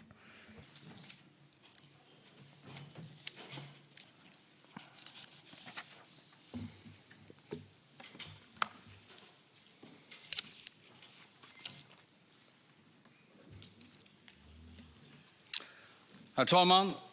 Mr. Speaker, Europe needs a sustainable migration policy, and we need that in Sweden as well. Today's model is not sustainable, and it's not safe. I've just visited Lesbos, the big refugee camp, the victims of the traffickers, because today basically traffickers are the ones who decide who will be able to seek asylum in Europe.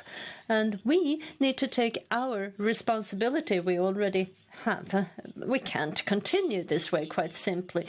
EU has to play its role, and we, the Moderate Party, we feel that we need two changes. We need to strengthen the protection we have at the external borders with more border guards, more resources, and harsher punishments when necessary. And we need to be able to control who enters Europe. And then we have the question of asylum being tried at the external border. And here we need to be realistic. To believe that the EU will just be able all of a sudden to solve our Swedish refugee problem, well, that is incorrect. We need to act at home, and the Social Democrats need to understand that. But what does the government do? They propose the opposite, where there are no requirements on people who come here to be able to support themselves or know Swedish language. We need to re-establish the faith in the Swedish migration policy, but Stefan Löfven decides to do nothing. And we, Moderate Party, we promise leadership and not apologies. We want to do what Sweden has to do, and we have a realistic understanding of what the EU can do, and we need both of these components, but this government is failing. Tack. Thank you to Ulf Kristersson's address. We have Prime Minister Stefan Löfven, Jimmy Åkesson, Jonas Sjöstedt, Jan Björklund and Isabella Lövin, who've requested rejoinders. Stefan Löfven, Prime Minister of the Social Democratic Party first.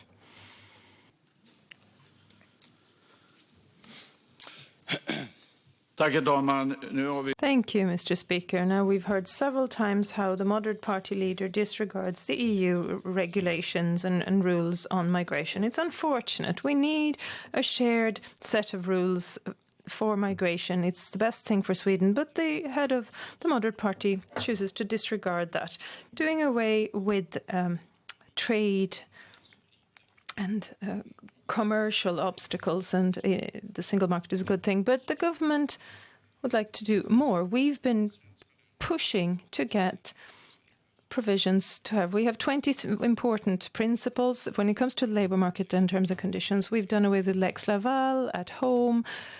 We've made improvements at EU level. Now the trade unions can defend their terms for foreign transports, and Swedish ones have been improved, and truck drivers now, most recently, will have the same conditions everywhere. But the moderate party are not concerned with this. They voted against. Why are you only interested in European cooperation when it comes to terms and conditions of multinationals, not wage earners and workers?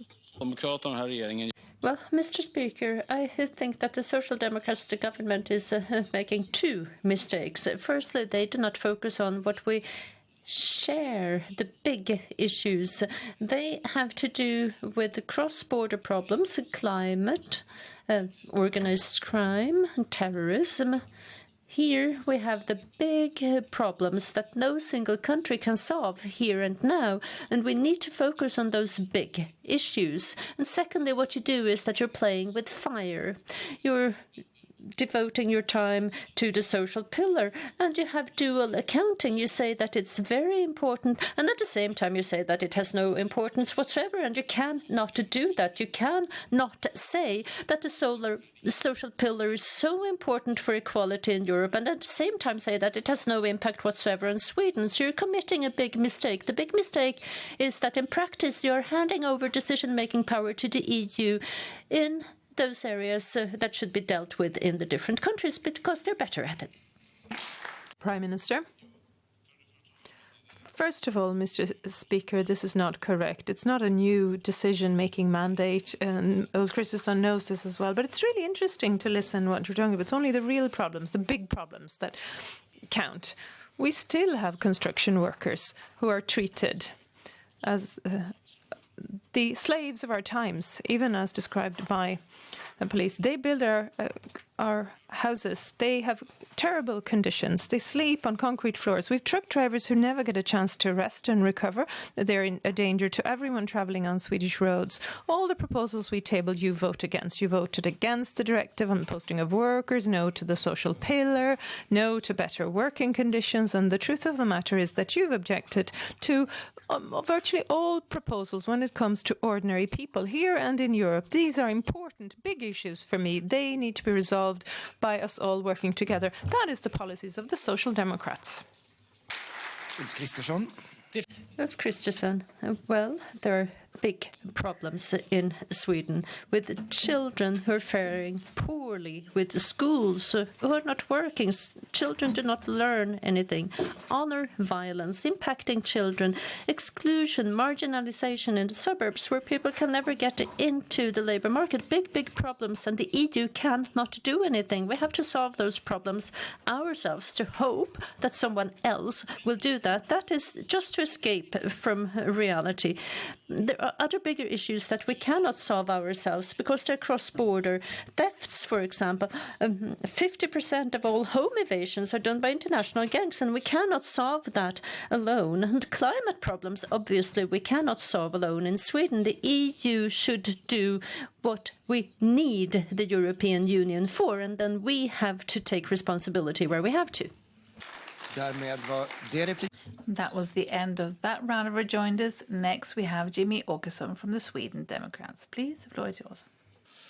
Herr talman. Mr. Speaker, Ulf Kristersson noted, Ulf Kristersson, when talk about refugee and mass immigration, that you've sort of got using different, tougher language, which is good. I think that people have sobered up, as it were, with regards to these issues. Rather sad, though, that it had to go as far as it did, though, before you understood that this was a problem, but I suppose better late than never. I also noted, Ulf Kristersson, that you, in your first speech, that you highlighted the problems with the fact agreeing with regard to a common joint asylum policy in the EU. And the thing is that the moderates at the EU level have, in fact, voted in favour of the Immigration and Asylum Fund, and also and also various other agreements. You want to have a binding realignment of all these issues in the EU. And Ulf Kristersson and the Moderate Party, do you really think that asylum and immigration policy, is this a national policy that should be determined in Sweden, or is this an issue that should be decided by the bureaucrats in Brussels? Herr talman, jag tror att Mr. Speaker, I think this is obvious that if Europe is to work as one continent with free movement, then we also have to have common rules. And that is why I said that we need to immediately secure our external borders. Of course, we need to control the European external borders. And that the Sweden Democrats skeptical towards Frontex and all that system that would help us to control, well, that is a bit odd. We need to have a shared asylum policy where we test asylum applications at the border, have shared quotas, etc. But I do not think we'll be able to solve this quickly, and that is why I do not want to outsource Swedish migration policy, just hoping that this will be solved by the EU one day. We say that we have to do something here and now. Tack, Jimmy Åkesson.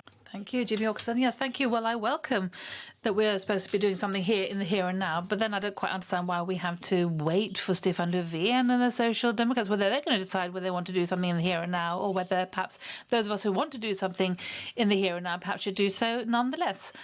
No, well, I've got no problem at all with allocating resources, money and human resources as well to ensure this and our borders, and perhaps that's the most important thing, to have a control over who is allowed in. We need our own border controls as well to see who is allowed into our country. Now, the problem with these sort of mechanisms of reallocation that we hear about when it comes to asylum policy in the EU, and there Sweden is a country that is going to be badly affected by this, because the moderates, for example, you voted in favour of this reallocation asylum, which is based on population density and GDP. Which, of course, means that, if I haven't understood this incorrectly, this means that we'll have an even greater share of the asylum seekers to the EU, not fewer that you want to see. Ulf Kristersson, what's your view on that?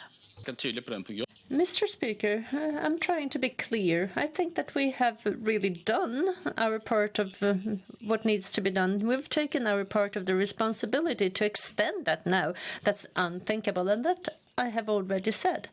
And when it comes to Stefan Löfven, now he's being sloppy because he's not taking initiatives here in Sweden to safeguard our Swedish migration policy. We need the EU as well. We cannot wait for an optimal solution, but there are things we cannot solve here and now. And the Sweden Democrats, you're so skeptic towards the EU, and I don't think that's correct. You should appreciate the fact that the EU can solve problems that Sweden cannot, will not ever be able to solve alone. But we should say no when EU tries to meddle with things where they shouldn't do anything. The social pillar, for example. That's the end of that round of rejoinders. Next, Jonas Sjöstedt from the Left Party, please.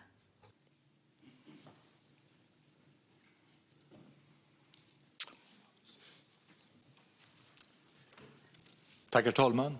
Thank you, Mr. Speaker. Ulf Kristersson. There are two EU parliaments, the ones that moves, between Brussels and Strasbourg. That is how taxpayers' money is being spent on things that it shouldn't be spent on within the European Union, and making things more efficient and saving cutbacks is. Those possibilities are high.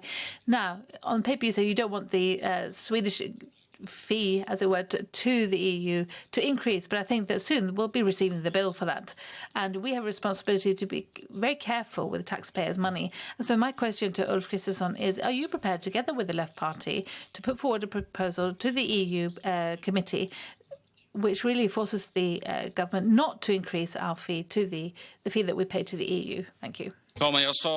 Of Kristersson. Well, Mr. Speaker, I've said that we have coherent policy action between Strängnäs, Stockholm and Strasbourg. That was what I said. But of course, Brussels is the main location for the European Union. And I do agree that long term we cannot waste money on things that are totally unnecessary. That goes for the EU as well as for Sweden.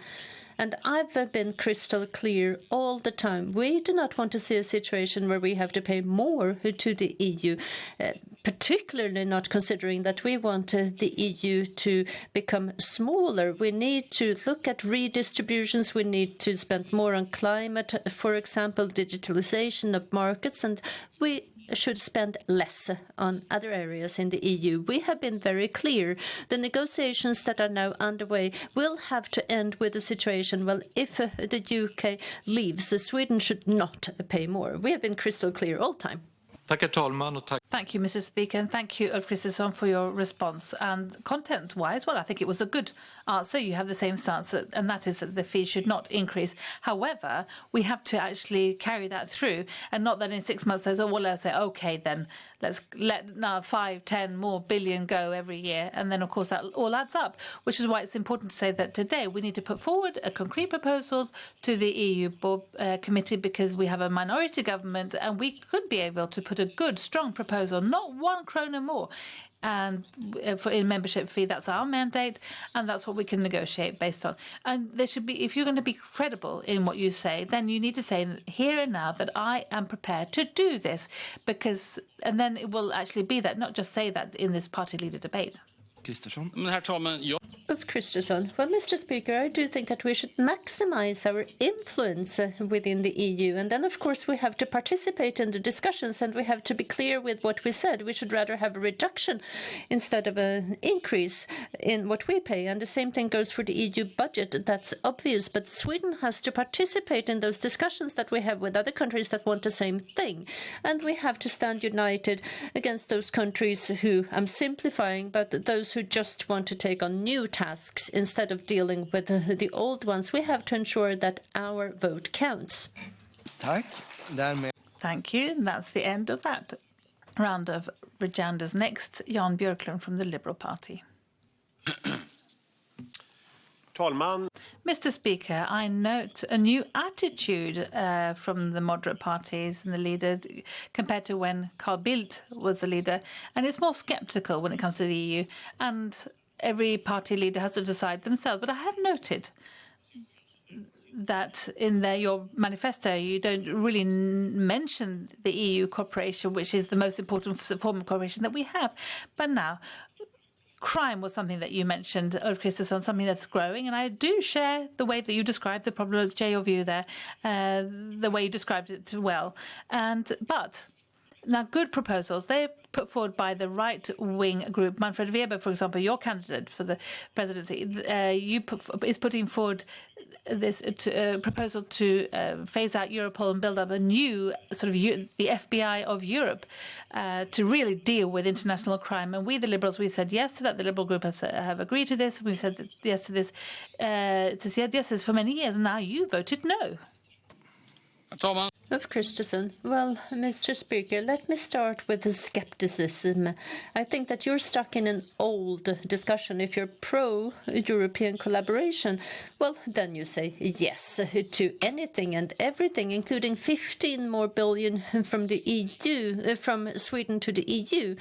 Or you say no to everything. And I think this is an old stance. This is not how to look at the collaboration. We're pro-collaboration where EU can do good for the EU and for Sweden, and we're against when we have issues that can be better dealt with at home. And it's not about just being pro-EU and then just saying yes to everything. We want the EU to be relevant. It's not about bigger, smaller, sharper, rounder. We should look at where EU can solve problems. And that's not really about being skeptic. It's about being efficient. And then Europol and the police, it's obvious that it's better with collaborations where we have Swedish police in Sweden. Well, it's evident, Mr. Speaker, it's a new attitude compared to before, but not just a year ago, but a long time ago. And you said no to the prosecutor's agency, for example. Now you've changed your minds there. I mean, and then Carl Bildt, when he was the leader of the party, and the then Liberal Party, we sort of were in favour of these things. But the FBI, you sort of answer, you sort of brought that up at the end of your little presentation here. So once again, why did you vote against that proposal, no to a European FBI?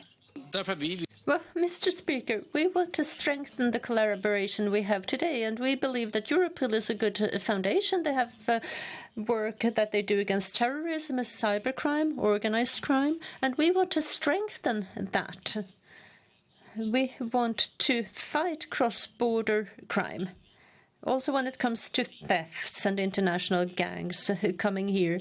And we should do that and make that stronger. But we think that Swedish police should be the ones who act in Sweden. And the euro and the bank union, well, we have decided already on the euro. And I don't think that there is any reason to retry that based on what has happened within the euro cooperation and the banking union. Well, you have said yourself that this is something that we need to look at very carefully, and we came to the conclusion that there is a bigger risk and it's better to stay outside. And I think this is good. We should look at where collaborations benefit us, and that is when we should participate. That was the end of that round of rejoinders. Next, we have Isabella Lövin. Herr talman. Mr. Speaker, now, there are few discussions in Swedish policy which is characterised by so much lack of knowledge, like the moderates when you want to talk about new nuclear power in the European elections. Well, I mean, so you're really going for nuclear power to reduce climate emissions. Well, we know that researchers are saying that we've got 10 years to halve emissions, and we need to reduce emissions in the here and now. And then since 2000, billions have been invested in billions on nuclear power without one reactor being built and more kilowatt-hour electricity being produced. Now you want to put another further 4 billion on research on nuclear power when we could have instead install more solar power panels, etc., and replace fossil fuels. So therefore, all these billions on research on new nuclear power, how does that hand together with your own requirements that we should judge climate policy from, the most cut back in emissions and to the lowest cost?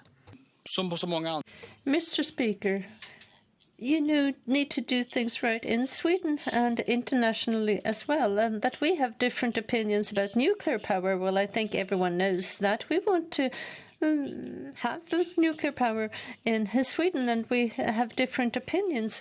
But we also need to understand that this is something that's big and complex and expensive, and we have many countries where we have new nuclear power plants being built, and then to work together on standardization with safety. We could do things cheaper and safer if we reinvest, if we ensure that we get a longer lifespan when it comes to nuclear power. And of course, we take responsibility in Sweden, and here we disagree because we want Sweden to make use of the opportunities we have in the EU to collaborate around nuclear power, because there are so many European countries that would benefit from that. Well, thank you, Mr. Speaker. Now, there is another reality, really, where the moderates are focusing on nuclear power in the European election. This goes against the Lisbon Treaty, Article 194, that every member state has the right to their own energy mix. But I think the most efficient and effective way of reducing emissions in the here and now, of course, is something that you normally are against in the Parliament. Christopher Fjellner, for example, he's watered down the emissions demands for heavy vehicles, for example. You've been against binding national demands for renewables or making energy use more efficient. So you put forward proposals which don't lead to reduction in emissions in the here and now. You're against those proposals that do that. So, Christopher, can you explain to me, why is this? How is this cost-efficient climate policy, the policy that you are so much in favour of here at home, that you don't want to reduce emissions here, but you said you point at the EU, and there you use nuclear power as something as because you don't have any climate policy for real? Well, Mr. Speaker, we talk about nuclear power because we think it's important, and you talk about it because you're scared to death.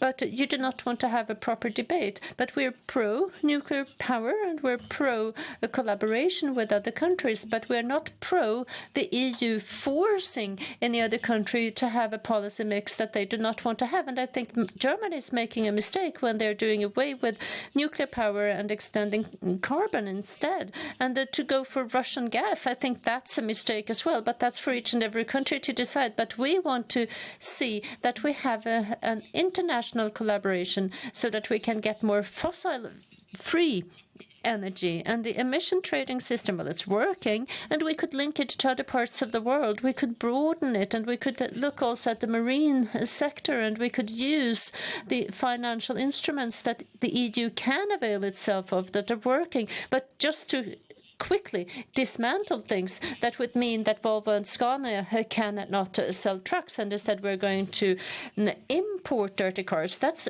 poor policy. That's the end of that round of rejoinders. And next we have a presentation from Jimmy Åkesson from the Sweden Democrats.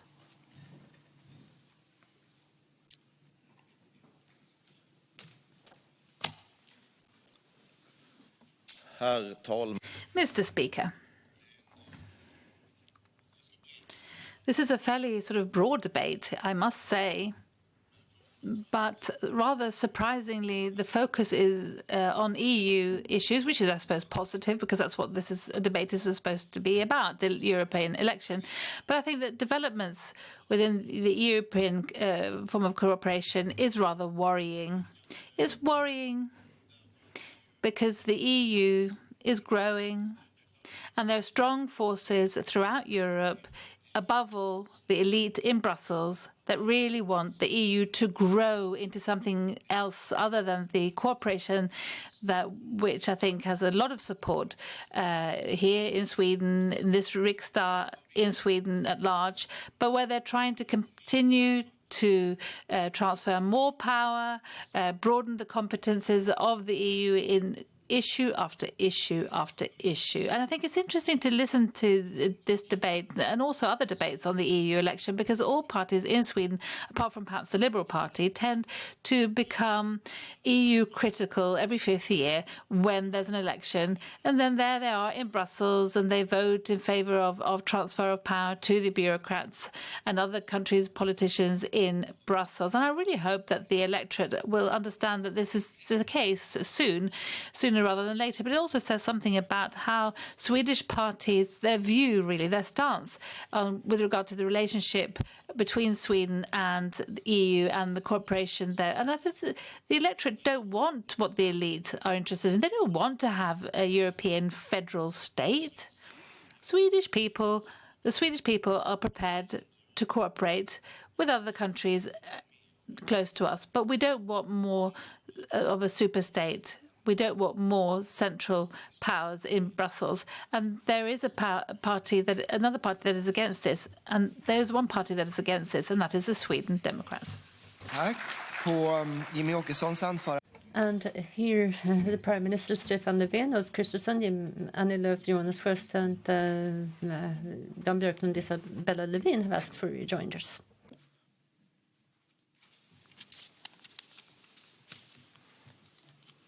Tack, herr talman. Thank you, Mr. Speaker. We hear again the SD party leader talking about the European Union, and it's difficult to understand what they want, because they've always been pro-leaving and now they do not want to leave. The EU means, among other things, trade and free movement, which is good. And the Union, as a matter of fact, is also a union of democratic states, states that fight for democratic rights, freedom of expression, media freedom, etc. And that is now being threatened in many countries. Poland, Romania, Hungary, and we see politicians getting that grip on media, and they force universities to close. And we see that wave of right-wing extremism and extremist parties who want to make use of the EU for their own purposes. And I want to ask Jimmie Åkesson, where are you when it comes to defending democratic values, and why do you try to prevent your party the work that is being done to create that fundamental value of democracy? Mr. Speaker, now the view with regard to European cooperation, well, that it should be, well, that I think what sort of cuts through the debate here in Sweden, throughout Europe actually, and there's an elite that want this cooperation to develop further, grow further, be broadened, and the end goal is that sort of Sweden should be a little state in this European Federation. Then you have everybody else who doesn't want to have that type of development. They want to take a few steps back instead, and they want to try to transfer powers back to the individual member states. And I understand that Stefan Löfven and others who belong to this elite, they want to continue building on this sort of federalistic cooperation. They, of course, are threatened, but feel threatened by this disappointment. And then they use rather nasty methods, guilt by association, etc. And I'm not part of that game. I'm not going to play that game at all, because there is no reason to question where I stand when it comes to democracy and human rights. Listen and read, Stefan Löfven. Statsministern. Prime Minister. Thank you, Mr. Speaker. I don't want to be part of it, but Jimmie Åkesson is part of it. That's part of the debate. Your party was opposed to the EU bringing checks on Poland and Hungary. Do you think it's right to restrict the right of the academy and the courts in the country? You say you want to help refugees where they come from, but you put a halt. You voted against support to Jordan, and your party members voted against the Article 7 procedure against Poland and Hungary, voted against the right of women to abortion, voted against the increased transparency into the work of the EU. And you were the only Swedish party who couldn't vote in favour of the ILO Convention against slave labour. You couldn't even work in favour of that. Jimmie Åkesson, your party is on the completely wrong side of the EU basic fundamental values. Mr. Speaker, well, slavery, this is something that I have combated all my political life. This is very important. Come on, Stefan Löfven. You can do better than this. You can do better, I'm convinced. Now, there is reason to criticize other countries in Europe and within the European Union. Absolutely. I've never said anything else. And I don't think that it's odd at all. But again, there is a line that is drawn that goes straight through Europe and the Swedish debate as well. What is the competence of the EU? Should we have the EU and bureaucrats and other countries, politicians in Brussels decide over the abortion legislation in other countries? And you say you don't want that, but now you're saying that I'm combating abortion rights in other countries. So somewhere you just have to draw the line. You have to stick to some kind of honesty in the debate, really. Because Sweden isn't Poland, it's not Hungary, Sweden is Sweden, and it's Swedish interests that I represent in this election. Thank you. That concludes this round of rejoinder. Next rejoinder, Ulf Kristersson from the Moderate Party.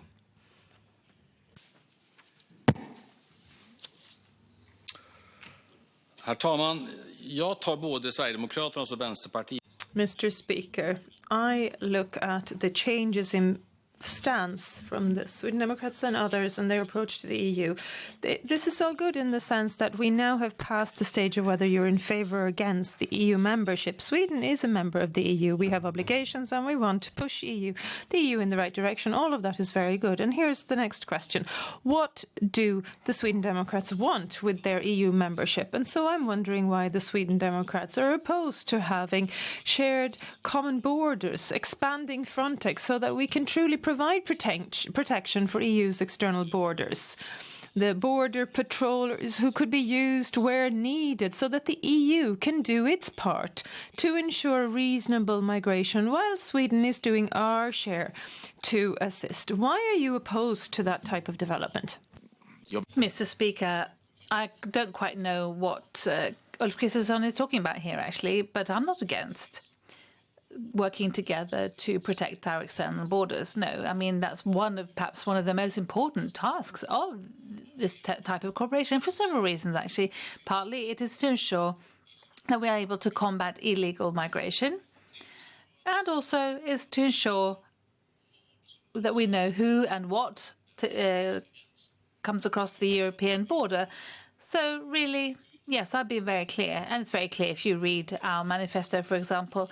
This is one of the things that the EU should focus more on. And then perhaps Ulf Kristersson has found some kind of vote somewhere where we, for some reason, didn't vote in accordance with his views. But there are many reasons for that. But I think you have to be a bit more specific, actually, because we can work together to strengthen our external borders. I think that's very important. Thank you. I don't want to be over-precise, Mr. Chairman, but when you vote against these types of proposals and the decisions which would lay the basis for Frontex as a common border protection agency, as it's called, when you vote against all that, it could be interpreted to say that you oppose the actual task at hand.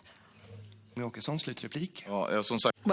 again, I don't quite know, Mr. Speaker, what context we're talking about, what vote we're discussing at all. I'm not against Frontex and the development of Frontex, or I'm not against Frontex or what have you in the future that's going to deal with this task. They will get support from us. Absolutely, I think that the EU's economy and our joint resources should, in fact, be spent on that type of work, which is good for the whole of the EU and is also good for us. Then when it comes to the external border, it's important. And the reason why we had this gigantic migration chaos in 2015 was due to the fact that we weren't able to control our border in that way, because it would have been good if we could have had our own border, border controls here in our country. We weren't allowed to. We had to actually go and ask for that, and then we were allowed to do that. So there is reason to review both support for the external borders, but also to protect our own borders. Thank you. Thank you. That concludes this round of rejoinder. Annie Lööf of the Centre Party is next for a round of rejoinders. Herr talman, det blåser kalla vindar på många... Mr. Speaker, cold winds are blowing in many parts of Europe. One example is the development we see in Hungary, where Viktor Orban is dismantling openness to restrict the free press, attacking human rights organizations, kicking out universities out of the country. To me, what's happening in Hungary is extraordinary and extremely serious. It needs to be highlighted, and it's a development we need to fight against. But to Sweden Democrats, Hungary and Viktor Orban appear to be sources of inspiration. Jimmie Åkesson wrote only a year ago that he's not concerned about the development in Hungary. He himself would pick Orban over Angela Merkel, and only a few weeks ago an MEP answered the following on a question. Viktor Orban, he is precisely the type of leader I'd like to see in Sweden. End of quote. What is it about Viktor Orban and about the development in Hungary which is making Sweden Democrats perceive him as such a source of inspiration and a role model? Mr. Speaker, well, I don't recognise this description that Viktor Orban or anybody else in any other country is a huge source of inspiration. Having said that, I think that we need to balance in the debate sometimes, and Annie Lööf is not an expert at that. I'm completely sure about that. In fact, she just sort of generally aggressively is against me and many other people in many all different contexts. But as I said earlier, Stefan, we're here in Sweden. This is Sweden. And we're having our election for the European Parliament. We're going to send Swedish politicians to the European Parliament who are there to safeguard our interests vis-à-vis other interests in Europe. So the counter question to Annie Lööf is why the Liberal parties, why in Europe, do you want to send billions and billions to countries like Hungary and Poland when they behave so badly, in your view? I mean, you support the social funds, etc., of the EU that support Hungary, which, of course, is something that is very pleasing for Viktor Orban. Mr. Speaker, well, of course, the Centre Party is one of the ones pushing to ensure that we have sanctions against countries who are in breach of basic human rights and human freedoms. And the truth of the matter is that the development in Hungary should frighten anyone who doesn't intentionally support restrictions in democracy. The organisation Freedom House, with their index, have said about the country that the status of Hungary drops from free to partially free due to recurring attacks on the democratic institutions of the country. And they continue by saying that they've introduced restrictions and control over the opposition, media, religious groups, academia, non-governmental organisation, courts, asylum seekers and the private sector ever since 2010. A European country where democracy is being dismantled. And it is an inspiration for Sweden Democrats. So I ask again, what out of the justification I just listed is the inspiration for Sweden Democrats? What is it in all of this that your own member of the European Parliament feel that she would very much like to see a leader like Viktor Orban in Sweden? Mr. Speaker, I'm not inspired by anything of what you listed there. No, I don't think I've ever said that either, actually, ever. So I don't really understand the question. And it's a shame that Annie Lööf didn't answer my question. She just said sort of sweepingly that you're prepared to issue sanctions vis-a-vis countries that violate human rights or something like that. Well, that's nothing tangible in that. I mean, let's take some of the billions away from Hungary, but the other parties, or most in this chamber, are prepared to send billions of Swedish taxpayers' money to Hungary, actually, annually, to build up their social welfare systems, etc. So I find that this doesn't hang together, Annie Lööf, with what you then stand here and say, I don't really understand at all. The Sweden Democrats, we want to get rid of those benefits and those schemes and those funds. Taxpayers' money should be spent in Sweden. Replikskiftet slut och... That concludes this round of rejoinder. Next rejoinder, Jonas Sjöstedt of the Left Party. Tack, herr talman. Thank you, Mr. Speaker. Jimmy Åkesson. The members of the European Parliament are very well paid. They receive much more money than the members of Parliament here. They also have per diems, etc. In addition, they receive office compensation of 50,000 kronor monthly. Or rather, 40,000. Correct, that, says the Speaker. But it's 500,000 a year, 2 million kronor across a term of office. That money should not go into your own pocket, but the danger is that some of it will end up there, especially if you do like the members of the European Parliament and the Sweden Democrats, who refuse to show even one single receipt of how they have spent that money.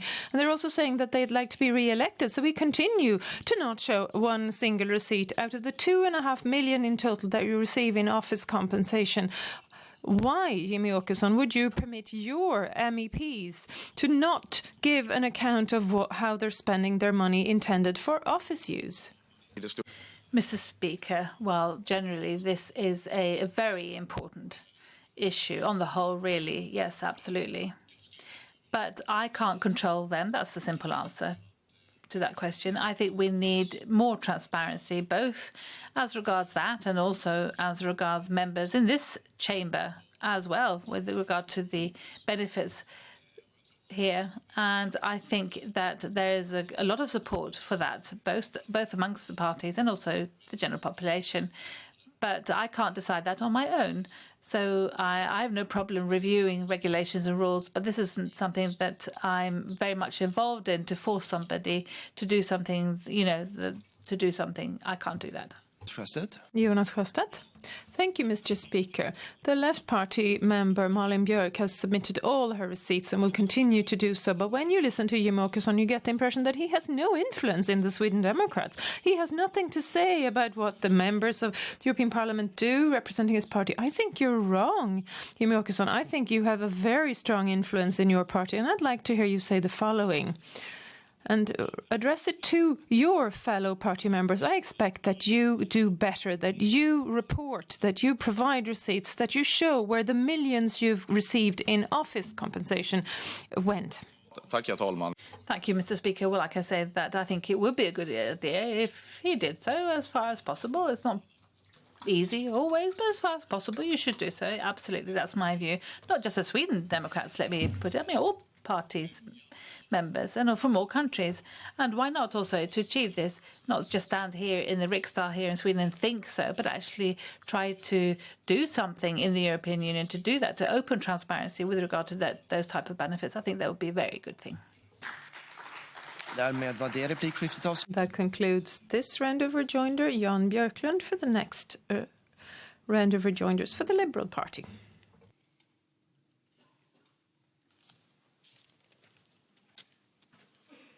Talman, när Mr. Speaker, when Jimmy Åkesson is looking to truly criticize the EU, he says that it is a left-wing, a liberal project, or as he says in his book, a soulless leftist liberal project. He says that I'm a convinced nationalist in that same book. And here's the thing.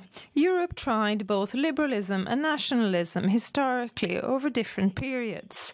And I think it's safe to say that liberalism as an idea has dominated over the past 50, 60 years in Western Europe and more recently in all of Europe. And it has led to the most peaceful democratic part of the world, the continent with the highest standard of living. Nationalism has also been tried through the history of Europe. And here's my question for Jimmy Åkesson. Can you mention one single period in the history of Europe where nationalism succeeded and outperformed liberalism in terms of peace and well-being and welfare? Mr. Speaker, I think this is the third time that Jan Björklund asked that question, and I normally refer to Swedish, this old idea of the Social Democrats building up this welfare society where there's an understanding for a joint identity within a country that's created a very good, strong welfare society. And sometimes when I listen to Jan Björklund, I think that he sort of does makes too much about a big deal about liberalism and it's important. Liberalism, basically, with the liberal democratic model, is something that I also say for. We all do here, basically, don't we? We're in favour of it. But there's no discussion on that at all.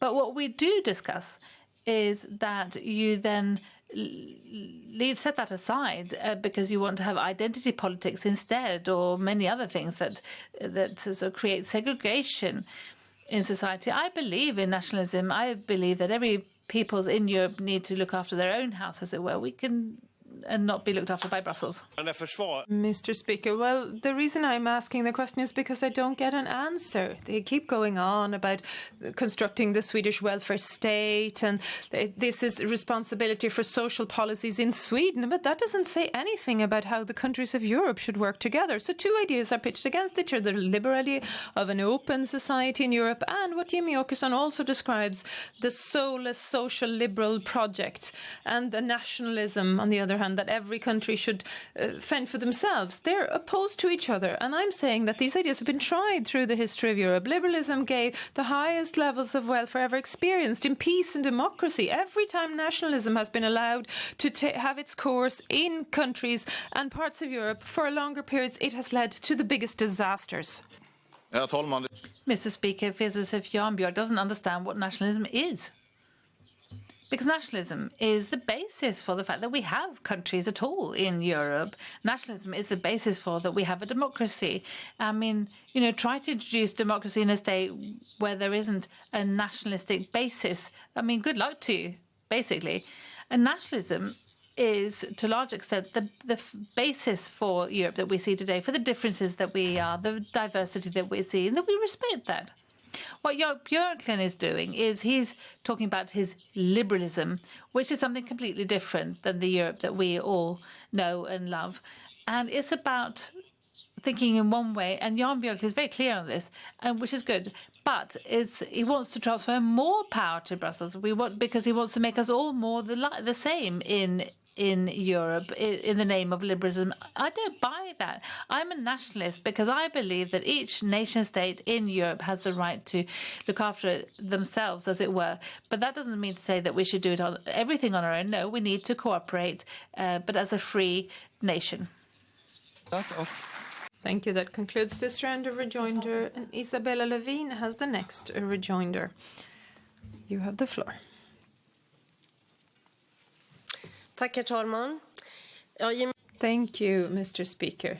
Jimmy Åkesson keeps repeating that there are things that he's not familiar with, that he doesn't recognise. And in the European Parliament, here is the thing. The members of the European Parliament, the Sweden Democrats in the European Parliament, have voted opposed to what you're stating. You want to give less power to Brussels, but in reality, they voted in favour of allowing the EU to levy its own taxes. You want to stand up for transport sector workers. In Brussels, you've very clearly voted against shorter driving periods and longer rest periods, mandatory research. You voted against. You're saying that you want more money for climate research, but you're voting against it. You talk about helping where disasters happen, and still you voted against providing lending to Jordan to help with Syrian refugees. You want to combat religiously founded oppression of women, but you're voting against women's right to abortion in the EU and the right to life from the very first instance, etc. Can you truly trust what the Sweden Democrats are saying? Talman. Thank you, Madam Speaker. Isabella Lövin, I mean, what she's doing here, she's passing the ball, as it were. She's discussing so many things are discussed within the framework of the EU and the political superstate that the EU is. And there's those who want to transfer more powers to that superstate. And if you vote against something within the framework of the EU, it doesn't actually mean that you're against that at all. More often than not. And you listed many things there, but most often is that you believe that this isn't something the EU should be working with or dealing with. It's something that each national parliament should work with. Therefore, sometimes we vote against something that we basically feel is a good thing. But this isn't something that shouldn't be decided at the EU level, because I want Swedish voters to decide Swedish legislation. I don't want Polish voters or Hungarian voters or French voters or Italian voters. No, the Swedish electorate decides what happens in Sweden. Isabella Lövin, varsågod. Thank you, Isabella Lövin. Ja, tack, fru talman. Thank you, Madam Speaker. When the members were asked why they opposed support for refugees being welcomed in Jordan, they said in response that they didn't have time to look into everything in detail, so it was better to be critical of everything. As a voter, I think you want value for your money. You want your representatives to find out the details about various issues at stake and drive and push the policies that you expect them to. Let's take an early example where you often refer to the EU level, and that's the area of the climate. You do not favour Sweden going ahead with stricter rules and provisions. You want to transfer it to the EU. You talk yourselves a lot about research in climate matters. That's why it's so strange that you voted against increasing the framework programme in the EU for research and innovation. And you also voted against giving a larger share of that money to climate-related research. Can you please explain, Jimmy Åkesson, what your thinking is in reality when you refer to more climate research in the EU? Åkesson, varsågod. Madam Speaker, as regards value for money, today we were sending billions and billions to Brussels and we get back about a third of that.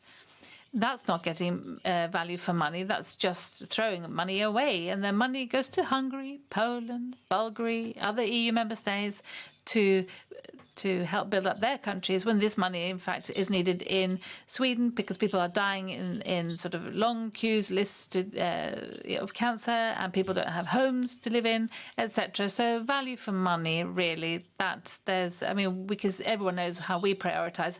As regards climate research, once again, I don't know actually what that vote was all about. And Isabella Lövin, she knows that because it's impossible for me to keep track of everything. But we allocate so much money on climate research, international climate investments, which actually really do have an impact for real.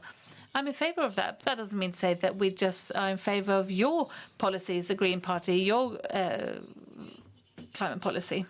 Thank you. That concludes this round of rejoinders. And I now welcome as a speaker that the party leaders speak using the first and last names of each other when they address each other. Now it's time for Annie Lööf of the Centre Party for her second address.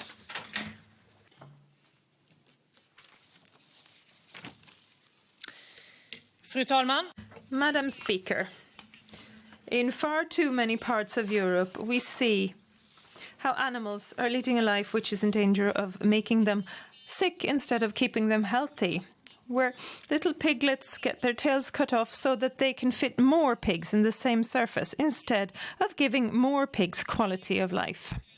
Poor animal welfare is covered over with antibiotics. It is, in fact, cheaper to reduce animal welfare and protection and step up the use of antibiotics. It should be the other way around, in fact. The Centre Party would like to see better protection for all animals in Europe. We'd see sharper animal welfare legislation in the EU applying to all, giving all the same high level of welfare and protection, regardless of which country the animals are in. Healthier animals is also a better way of reducing the antibiotics consumption in the world. It's a time bomb with antibiotics resistance, but we need to do more to find solutions to one of the biggest challenges we're faced with. In fact, research has as its worst scenario stating that 10 million people will die of resistance to antibiotics in 2050. That's only 30 years down the line, and that's a higher number of people than those expected to die from cancer and in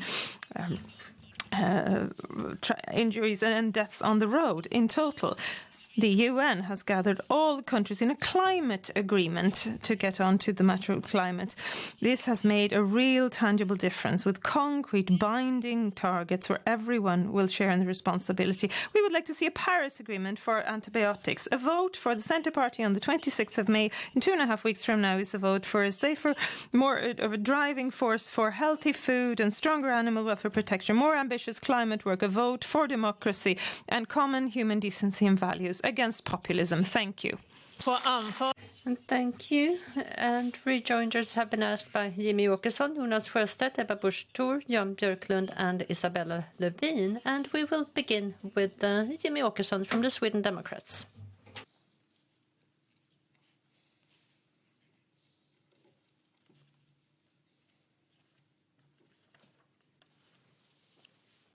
Fru talman. Madam Speaker, Low. when they go low, we go high. That was what Annie Lööf said about an hour ago when she held her first address. I followed a debate yesterday linked to Annie Lööf's Twitter account where she wrote, and these white men who have gone through the difficult school of life, they have been commenting for a while and they've been positive, end of quote. And do you think this is appropriate, Annie Lööf? Is this an appropriate way to express yourself as a party leader, a fellow human being? Is that to go high? Well, Madam Speaker, I do think that, I understand that Annie Lööf reacts if there is someone who's mean to her, and she should. But this is inappropriate, quite simply. Annie Lööf. Madam Speaker, there's a descriptive way of how these people outline and describe themselves. So it's a link to the biography that many of the tweets and the Twitter accounts have. And all those who follow me will know that I am passionate about diversity. I never look to colour of your skin or gender. I think it's very important that everyone has the same opportunities and rights. So that reply over Twitter was all about how they characterise themselves. That's important. But back to the issue of what actually does create decency, because it's about how we as politicians in our democratic systems can accomplish that. And there are very clear examples of when Sweden Democrats and politicians praise the development in Hungary, for example, where you silence human solidarity, freedom of speech and thought. And I think we need to discuss that more in this chamber. Jimmy Åkesson, Madam Speaker, I don't know what Hungary has to do with this. What I'm trying to discuss with Annie Lööf is the fact that I feel that this is quite obvious. It shows us that Annie Lööf, you feel contempt for these people who do not have the same fancy education, who do not live the same nice life as you do. And I do understand why you react if there is internet hate, and we're both exposed to this, and of course you should react. But this is a bit too much, because what you do here is that you have a big group of common workers that you just refer to as, well, I don't know what, as a matter of fact. And I think this is very, very inappropriate. And it's not when they go low, we go high. And I do think that Michelle Obama, she would agree with me. Annie Lööf, Madam Speaker, yes, anyone who follows Twitter and the comments that you can read there, I think will understand what I mean when I talk about that particular tweet. This is the outline, the description that most of the commentating voices tend to have. They come onto my tweets and they describe themselves this way by attacking the values such as decency, openness and diversity that I and the Centre Party represent. Don't come here and tell me about background and ethnicity. I grew up in the Swedish rural areas. I brought in hay, I planted potatoes. My grandfather taught me how to drive a tractor. I grew up in an environment where you learn to do your share. I am the first in my family who qualified academically. I'm very proud of that, but I'm as proud of my siblings and cousins who are doing work in other fields. Thank you. That concludes this round of rejoinders. And the next rejoinder goes to Jonas Sjöstedt of the Left Party. Tack, fru talman. Thank you, Madam Speaker. Annie Lööf, I have to say that I admire you, that you managed to stay calm during that last round of rejoinders and that criticism, so praise to you. But then about politics, you talk about being an environment that work for the environment and the climate, but looking at what's happening in Brussels, it looked like something happened when you flew down to Brussels. You lost something. Climate, well, you talk about, being a snail and not voting for it, but you vote no. And when it comes to limiting substances causing cancer, for example, and what happens on that way, on that plane to Brussels? It looks like you lose sight of the climate. Annie Lööf, Madam Speaker, to the Centre Party, results are decisive, both when it comes to healthy good food and reduced climate emissions. Fredrik Federley, who represents us, and Lena Ek and Kent Johansson previously as MEPs, did extraordinary work being active at the negotiating table, precisely there at the table, negotiating to produce sharp acts of legislation. Lena Ek did it with REACH. Fredrik Federley has worked on emissions trading rights and sharpened the rules so that it would be more expensive to emit.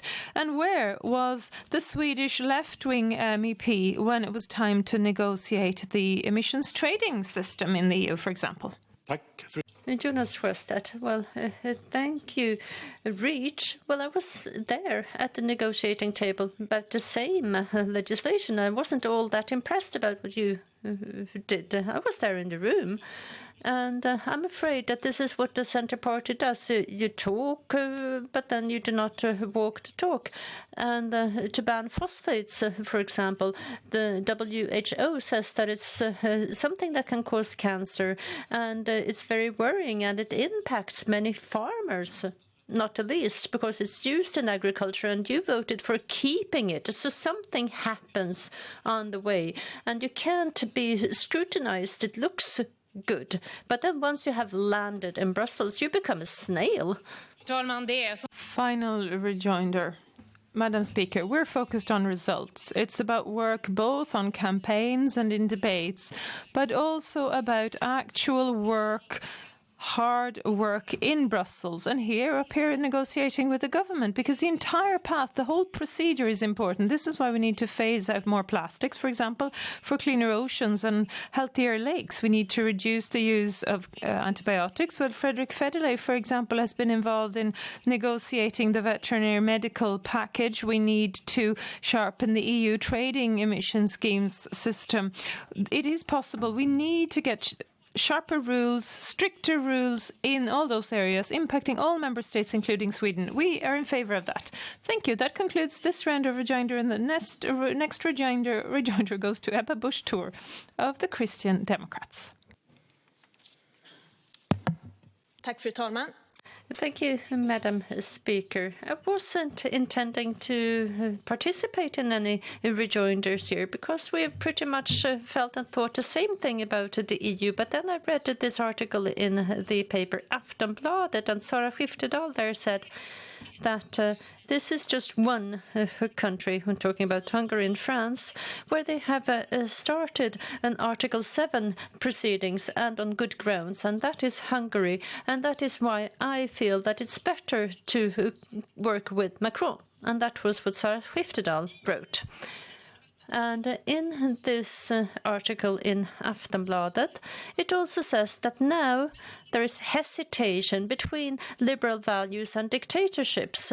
And we are grouped together with anti-Semitism and those who are against abortion, for example. And I want to ask Annie Lööf, are you there standing between dictatorships and democracies? I would like you to answer that question. Annie Lööf. Madam Speaker, there are many drastic sentences in the article being written. I don't support all of them. However, we had quite a number more than members of the Centre Party who reacted to that and to the interview Sara Skyttedal gave, where you couldn't give a crystal clear choice between Viktor Orban and Emmanuel Macron. Now, it could be that the Fidesz party of Viktor Orban is not only shut out, but they are, in fact, still members of the EPP. I think it's very important for all of us to stand up in these issues. We need to combat and fight off the right-wing extremism, anti-Semitism, all extremists. We do this. We work with the ALDE party and EPP, for example, in the European Parliament. I want to see that continuing in the future. But many with me, as I have seen, that they've noticed in Skyttedal's interview that she's being very wordly and what she, well, that it's not about Macron and Orban. That is correct. That is not the decision. There is another route. And I still want to know, are you hesitating between the liberals? Is that what you are saying, that the Christian Democrats, that we do not know to go towards dictatorships or democracy? I think it's very important with good, healthy food and animal welfare. But I'm not ashamed over the fact that, well, you have been working hard to ensure that piglets do not get their tails cut off. But at the same time, we have had politicians who try to prevent genocide. Not too many politicians have visited Syria and Iraq and have seen those buildings where homosexuals have been thrown out just because they happen to love someone of the same gender, who have actually seen the bullet holes where they have tried to make an entire minority extinct. Fru talman. Final rejoinder, Annie Lööf. Madam Speaker, yes, well, the same person also attended the hate conference and gave a speech. Same person, again, voted against the possibility and the right of women to an abortion. And we also need to see the whole picture. The Swedish MEPs represent the voice of Sweden as a whole in the parliament. We represent different parties. We have different focus. The focus of the Centre Party for the next few years will be to remain a strong voice for democracy, human solidarity and against populism. We want to work to have safe and secure food with better protection for animals and focus on the climate. We are very happy to work together with Social Democrats in the European Parliament and the EPP, with the moderates and the Christian Democrats are members. Thank you. That concludes this round of rejoinder. Next rejoinder, Jan Björklund of the Liberal Party.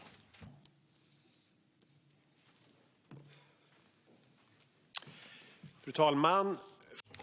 Madam Speaker, 40% of the EU budget is subsidies to the agricultural sector.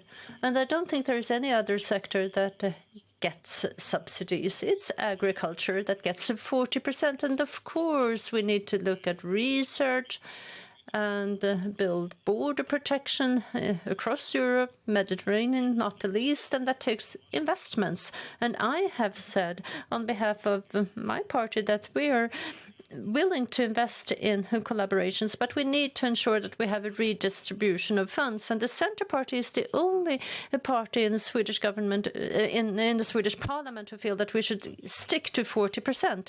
And why not move towards more liberal principles when it comes to the market? Innan Sverige... Annie Lööf. Madam Speaker, before Sweden joined the EU, the agricultural support was paid out of the Swedish budget. Partly that is still the case, but it was decided that we would have equal terms, neutrality for competition in the single market, and the agricultural budget would cover the EU and all of Europe as one entity. And that's why it's such a big part of the common budget of the EU. Nothing strange about that, and I know that Jan Björklund is well aware of this. We want it to be more efficient. We want it to be modernised. We want it to continue to be reformed with emphasis on climate and environmental work that Swedish and other European farmers are already involved in. So we want to continue the process of reform. What's important to us is that Brexit, when the UK will leave the EU, the Swedish rural areas and farmers shouldn't pay for Brexit. We need to make sure that we make savings in other areas. The Globalization Fund, the Social Fund, etc. There are many parts of the EU budget that could be reformed. Jan Björklund will improve all of those proposals and to make things more efficient. But I do believe that we, with our liberal basic view that we share, then we have to understand that, well, a country with 40% of its budget being used like that, then we would be talking about a socialist planned economy. And this with all these subsidies. Well, it's true what you're saying, that before we used to do it ourselves, but that was not any better. That was still a socialist planned economy. So shouldn't we move towards something that's more liberal when it comes to policies for the market? Final rejoinder, Annie Lööf. Well, I'm all in favour of liberal principles. I want to reduce taxes and costs. I want to simplify rules and also make sure that we have a strong defence and preparedness. And food supply, security of supply is essential as one component. And we need to make sure that we have farmers in Italy and France and here in Sweden so that they can produce the foodstuffs we need. We know that there's very low profitability, hardly any profitability at all involved in farming. So we need to do everything we can to allow our Swedish farmers to work with biological diversity, keeping our rural areas alive. And we know about animal welfare and antibiotics use and how successful we've been in Sweden. We want them to continue along that path, and we want to modernise the EU budget but maintain support for Swedish farmers and the Swedish rural areas. Thank you. That concludes that round of rejoinders, and we're going to continue with Isabella Lövin. Fru talman.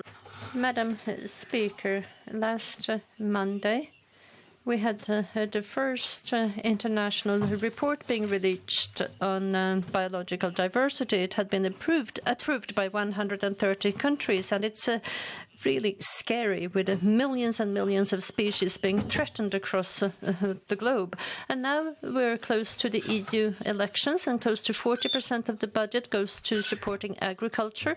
And this is something very important. It's key also when we have discussions in the European Parliament, and I have that experience myself because I was there in the Parliament for more than 5 years. And what we need to do is that we need to ensure that agricultural subsidies from the EU to a greater extent is used to strengthen biological diversity. And we have a proposal from the Green Party to spend 100 million on recreating those natural ecosystems, where we need to redistribute from direct aid going to 20% of the farmers, 80% of the EU agricultural budget, and instead we need to enhance and strengthen what we do with biological diversity. Madam Speaker, now, when we were part of the alliance government, we were part of the decision that decided on the money that's going to the different funds. An important part of this was, to reform these, so that it went to active farmers, allocated to climate improvement as well, and also to promote conservation, open landscapes, etc., and eco-diversity. I think it's very, very important. If we look at the EU budget, if we're looking at research or agricultural schemes or the social fund, it's important that everything is sustainable, both ecological and otherwise. So it's important, and it's us politicians that have to ensure that that's the case. Isabella Lövin. Well, thank you, Madam Speaker. I noted that I was not given a reply. That money that is now going to big farms, would you like to take some of it to use on biological diversity to recreate nature, wetlands, for example? And I've also noted that we have organizations looking at the parliamentarians and how they've voted. And then your representative federal, he gets maybe 50% score when we look at those who did the best they could in the European Parliament, and that tells us where you are when it comes to climate, and also when there is a conflict between agriculture and protecting biological diversity and the species that are now being acutely threatened to become extinct. And I would like to know, can the electorate trust you to safeguard the environment, to stand up for such an offensive policy? Madam Speaker, I answered the question with regard to the countryside, rural areas, and we need to modernise that budget. We need to ensure that the money goes to work done by farmers to improve sustainability and biodiversity, but we also need to have direct aid to ensure that we have good food production on equal conditions throughout Europe. And the other question is with regard to outcome and also having success. And we were part of the making these trading with emission rights more stringent. We were part of that. And the Greens were very active there. When we were going to vote, for example, then the Green Party voted no to the proposal. And instead, it was a Centre Party that had developed this, then decided to vote for a compromise because we felt it was important to ensure that we had more stringent rules with regard to this. But the Green Party was passive and voted no. We're in favour of action. Sometimes we don't always manage to achieve what we set out to achieve, but we want to make progress and we want to make this more stringent step by step. And that concludes that round of rejoinders. And the next address will be Jonas Sjöstedt from the Left Party. Tack, fru talman. Madam Speaker, members of Parliament, we want to have the best possible climate policy, and it's time for the EU to change policy, to no longer give subsidies to the industry, but to do something for the climate. And we want to do something about workers' rights so that right-wing policies should not be forced upon countries. We want to defend human rights and democracies when they are being questioned by authoritarian governments. And I do think that many citizens perhaps are a bit confused when they listen to the EU debate, because parties sometimes say things that sound very much alike. And here there's a good tip.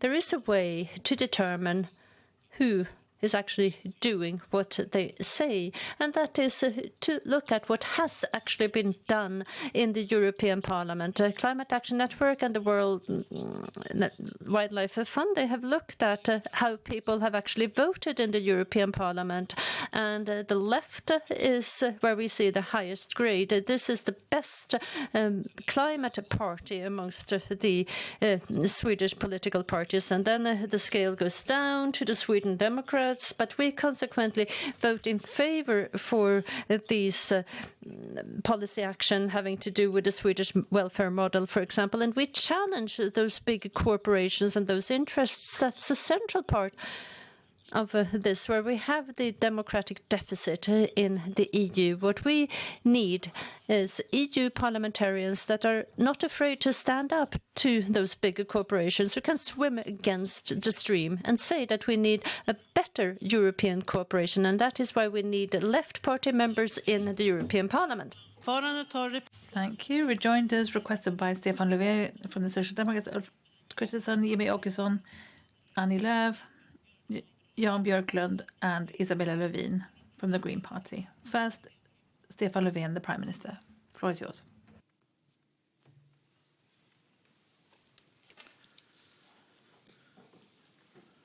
Tack, fru talman. Thank you, Madam Speaker. We need a stronger society, both here in Sweden and in Europe. Absolutely, we can agree on that. We need more of a social Europe, sense of security for ordinary people. Absolutely, this means that the EU needs to deliver when it comes to more jobs, decent conditions, climate, migration. But the EU also needs to contribute when it comes to increased security and safety, because organised crime and terrorism sees no borders, and together with the other member states we can fight it much more effectively than we can on our own, which is why it's so important that the authorities also have access to the information that they need to have. We need to work together on information so that we can prevent serious crime and terrorism. But the Left Party, you vote no to the dissemination of information with regard to terrorism and combating terrorism in this way, and you don't support the initiative from the Parliament, European Parliament, to all these measures to stop Europeans from being radicalized. Why? Statsminister Stefan Löfven. Jonas Sjöstedt, well, thank you, Stefan Löfven. We're a party that want to safeguard personal privacy, integrity, and that is particularly important in periods of change when we see a rapid change to legislation that's becoming more strict, more stringent. But here we politicians have to take responsibility, but we kind of feel that we're left alone taking that responsibility with more information exchanges. Of course, everything is not good. And we have, for example, the discussion about a European prosecution agency. Our own special police say that they advise against that, where the EU take over the responsibility for investigations and get that access to personal information, because we have parties that are directly linked to Russia in government positions, for example, in Austria. And here we have to be careful, and we have to look at national interests first. We cannot just share anything everywhere. Thank you, Madam Speaker. Now, naturally, personal integrity is central, but I am convinced that you can have a balance there between those interests so that we are able to ensure that the central authorities, the police, etc., that they are given what they need to do to map out crime. And I visited Europol in The Hague recently. They showed really clearly the link between an increase of imports of drugs from Spain and how that spreads, and you have more shootings throughout Europe, including in Sweden. And they actually show how valuable this form of cooperation is. And I could really see how important it was when I was there, that we can prevent crime and terrorism. But then, of course, the police need to have access to the tools that they need to do their job and the information that they need as well in order to be able to. And can't you, the Left Party, see the need for further cooperation with regard to these important security issues so that the citizens of the EU can feel safe and secure? Thank you, Jonas Sjöstedt. Well, thank you, Madam Speaker, and thank you to the Prime Minister. Well, we're happy to cooperate on police matters, and security services should cooperate as well, not least thinking about the problem with the terrorism. But that does not require a European FBI or CIA. What is required is a cooperation between European government agencies. But here we have to remember that what it boils down to is that we have to be able to make decisions about what is best for Swedish security and Swedish police work. We cannot agree to commitments that will do away with that, and we have to safeguard the personal integrity, because in this day and age there is a lot of sensitive information also relating to people who are not suspects of crime, and I think that the government has gone too far, and we're trying to be more careful. But of course we have to continue to fight together to fight terrorism. And at that round of rejoinders, next, Ulf Kristersson from the Moderate Party, please.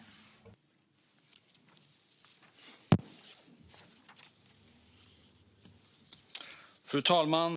Madam Speaker, there's a lot of gestures and we're talking sort of postulating about extremism. The most flagrant was, in fact, the left-wing party, your campaign posters were wearing extremist T-shirts from the AFA anti-fascist group, and that's most extreme. What have you said about that? Nothing. As far as I know, your top candidate said that perhaps you need to redo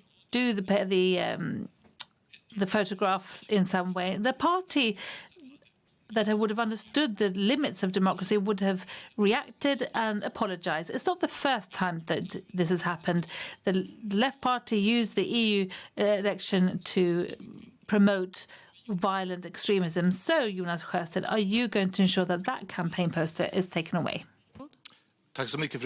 Jonas Sjöstedt, well, thank you, Madam Speaker. What you're talking about, we're talking about political postulating. Well, you're talking about that, but at the same time, you're here doing the same, pretend that you know better. Well, why that picture? Well, because you can't really see what's on the sweater. Had it been visible, of course, the picture would have never been taken, but you cannot see what's written on that shirt. And then to claim that the things are different, well, that's very agitated rhetorics that belong in a youth party. And I think that you should go to your neighbours in the European Parliament, the EPP neighbours that you have there. Talk to them about the real situation in Hungary, because they were never thrown out, the Hungarians. They got a little warning or something, but they're still there in the EPP group, and there you can talk about restricting democracy for real. And that is what we should be. We should be for real in this debate. Madam Speaker, I can talk about what's for real. What's for real is that we act when people, in fact, behave terribly in European politics. We shut down a party which behaves badly. You talk about this, but you don't react when it's close to home. It's not the first time that the anti-fascists are a problem for you. Left-wing extremism is a problem for you. You don't bother about that. All other extremism you just sort of jump on. You're not credible at all when you complain about others' extremism when you don't keep your own house clean. Jonas Sjöstedt. Well, thank you, Madam Speaker. The Left Party is crystal clear. We hate and we fight political violence. That does not belong in a democracy. And you know as well as I that this picture had never been taken if it has been possible to see what's actually written on that sweater. And to pretend that that's not the case, that's not honest, quite simply. And it's not true what you're saying. They haven't been excluded from the group. And who knows what will happen after elections? Because you never managed to do your homework, they're still there in your group, and they're openly anti-Semitic, and they do restrict media freedom, and they do close universities that they do not like, and they are there in the same corridor as the Swedish Moderate Party. End of that. End of rejoinders. A round of rejoinders. Next, we have Jimmy Åkesson from the Sweden Democrats, please. Madam Chairman. Now, I was very angry before this, but I mean, when I listened to Jonas Sjöstedt, the way you respond to Ulf Kristersson's questions, well, I don't know whether to start crying, actually. Really, it was one of the most pathetic explanations I have ever heard in my entire life. You couldn't see what was on the T-shirt, or the jumper. That's a joke, really. When I read the first explanation, I said, we don't know who this is. Jonas Sjöstedt, do we really believe we don't know who that is? I mean, do you really let somebody who don't know who it is be part of, sort of be on the poster for the European election? I mean, really, it's pretty obvious, Madam Speaker, that Jonas Sjöstedt doesn't take this serious. The 1st of May in Umeå, Jonas Sjöstedt was demonstrating together with communists, and you can just Google this quite easily. We see that, in fact, the Left Party have done this many, many times before for many years. So what's your view? What's your view on extremism and communism? Jonas Sjöstedt, well, thank you, Madam Speaker. I've talked about that a great number of times. It's nothing to do with our policy. But Jimmy Åkesson, you shouldn't try to lecture others when it comes to this. You're not the right person. This is kind of routine, after all, that, Sweden Democrats are racist in what they say towards others. Your party was started, I believe, by someone who was a volunteer for SS, and you have had to expel many candidates, right, that just happened to be Nazis at the same time as there were Sweden Democrats. That's your party. That has been used like that. I don't think you are the one who should try to educate others. Thank you. Jimmy Åkesson. Madam Speaker. Jonas Sjöstedt, he can think what he likes. Now, we were talking about Jonas Sjöstedt's party, his own party, and what then he throws back at me. We've discussed that so many times before, and the difference, Madam Speaker, between me and Jonas Sjöstedt and his party are that we act for real when we see that members or representatives have a different ideological view. The left party, they don't do that. They just stand here and shout, and they throw back the question. They don't actually, when you see these links to violent extremism, they don't take that seriously, those signals. And that really is worrying, because we have, in fact, been subjected, my party, we've been subjected to the anti-fascists both at home and on the streets. So one more question, simple question. If you're a communist, can you become a member of the left party? Final rejoinder, Jonas Sjöstedt. Well, thank you, Madam Speaker. The left party is a party for democratic socialists, and they're welcome to join the party and be part of the party because they share our basic view. And I'm happy that we have left communism behind us. I'm part of that change. And I do think that, well, you haven't been as successful with your change, your transformation, because that zero tolerance only applies to sometimes, not if we're talking about someone who is important to the party or has power within the party. Then you can sing songs when partying on a boat going to Finland, or you can say whatever you want about your political opponents. So there is a big abyss between us. That's the end of that round of rejoinders. Next, Annie Lööf from the Centre Party, please.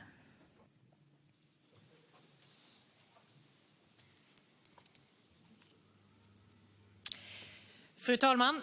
Madam Speaker, now one thing that I appreciate with the Left Party is that they are consistent. You know where their views are, at least when it comes to tax policy, because as long as the Left Party can increase taxes for companies, goods, people, it doesn't matter whether it's done by the municipalities, the regions, by the state or the EU. As long as we have new taxes levied, and then the Left Party is happy. So from having being against the EU, now suddenly the Left Party is in favour of EU taxes.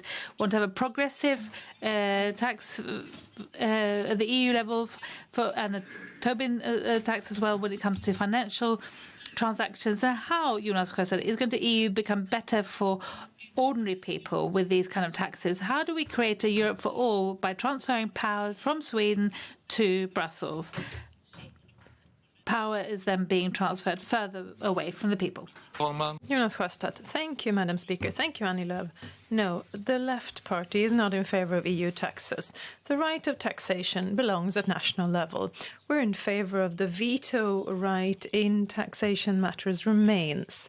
The EU shouldn't levy charges or taxes to its budget either, but there's an urgent need to coordinate member states to get to grips with climate emissions and combat financial speculation. You can do this if you have extensive binding tax cooperation without giving the EU the right to levy its own taxes, and that's precisely what we're pushing for.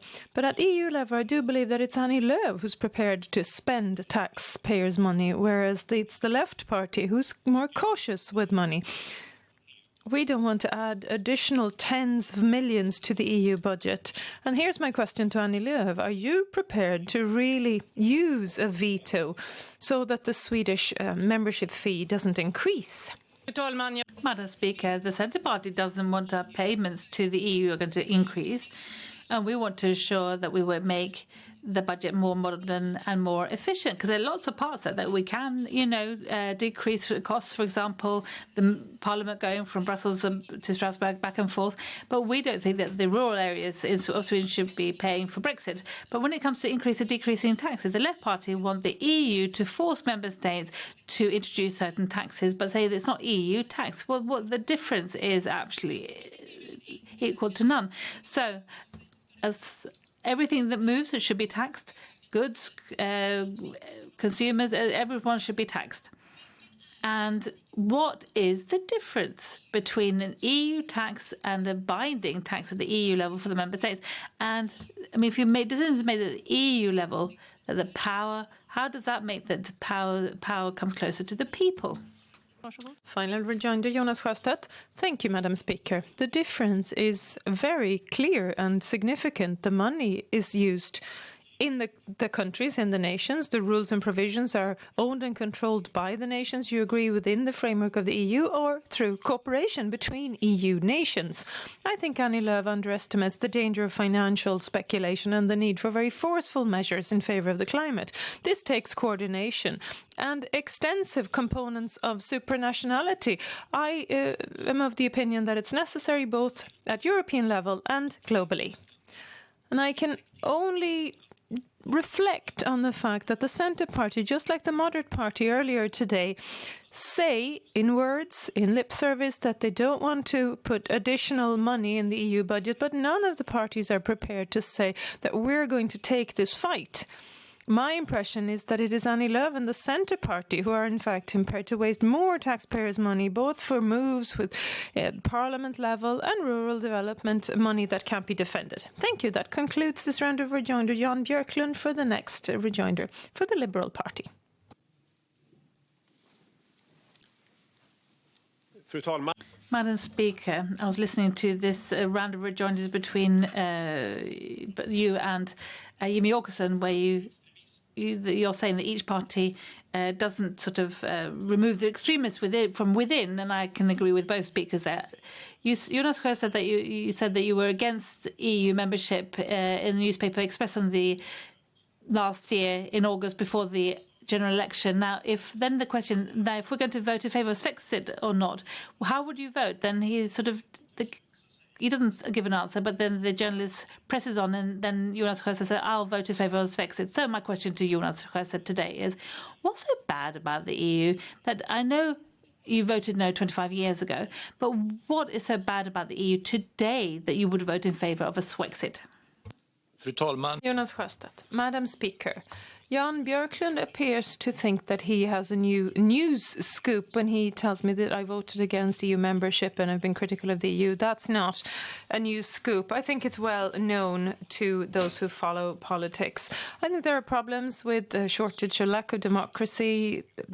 I don't like the investment in the military, etc., etc. That's why I want to change the European Union together with other forces on the left. Jan Björklund is also well aware of the fact that the Left Party do not have in their manifesto that we want to leave the EU. We want to change the direction, the democratic, equally focused approach that we take. Jan Björklund is also guilty of a major mistake, I feel, when he equates democratic socialism with racism.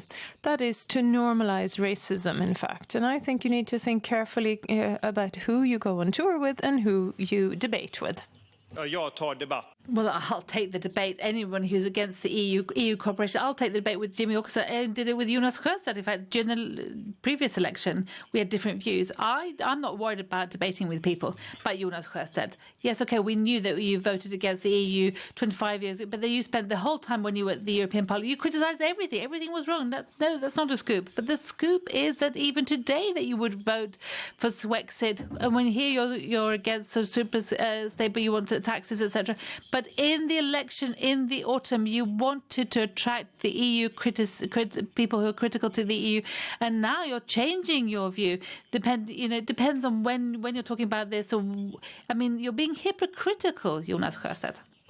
Final rejoinder, Jonas Sjöstedt. Thank you, Madam Speaker. I don't think there's anyone in Swedish politics who has changed 180 degrees as many times as Jan Björklund. First, you did away with national service, and then you reintroduced it. You got rid of local police and the police officers, and then you reintroduced them. First, you were against venture capitalists going into schools, and then you were opposed, that you were in favour of them. I think you need to be careful with how you express yourself. There's a new political situation. The climate threat is urgent. The threat from right-wing extremists are also urgent. During the upcoming foreseeable future, we're not going to push for an Swedish EU exit. We want to change the EU instead. I think it pains Jan Björklund somewhere because everything has to be exactly what it was 25 years ago. But the arguments on that side of the coin did not develop since. Thank you. That concludes this round of rejoinders, and now the floor goes to Isabella Lövin from the Green Party for her rejoinder. Thank you, Madam Speaker. Well, I think I'm the first person who's pleased about the fact that more than the Green Party saying that they want to be the best Green Party when it comes to EU climate policy. But I would wish that Jonas Sjöstedt would actually stick to the truth when he praises the Left Party about having the best grades, as it were, when it comes to climate work, that he was given the best grades by the Swedish Protection of the Environment Agency, and we got 97% more, and that was more than the Left Party. And the Left Party's most important issue was in 2014 was the climate, but Malin Björk didn't sit on any of the committees working on the legislation and the environment, not the energy committee, not the fisheries committee, not the environment committee, all these committees working with these issues. So the Left Party, will you now, from now on, really try to sit on those committees this time round? Jonas Sjöstedt. Thank you, Madam Speaker. Well, I can tell Isabella Lövin here and now that in our party we've already decided that that is our absolute aim. The Environmental Committee first, and then Transportation in second place. During this debate, I've referred to Climate Action Network and the World Wildlife Fund rankings. The Left Party comes out on top out of all the Swedish parties, one of the best parties, in fact, in the 28 member states when it comes to climate action.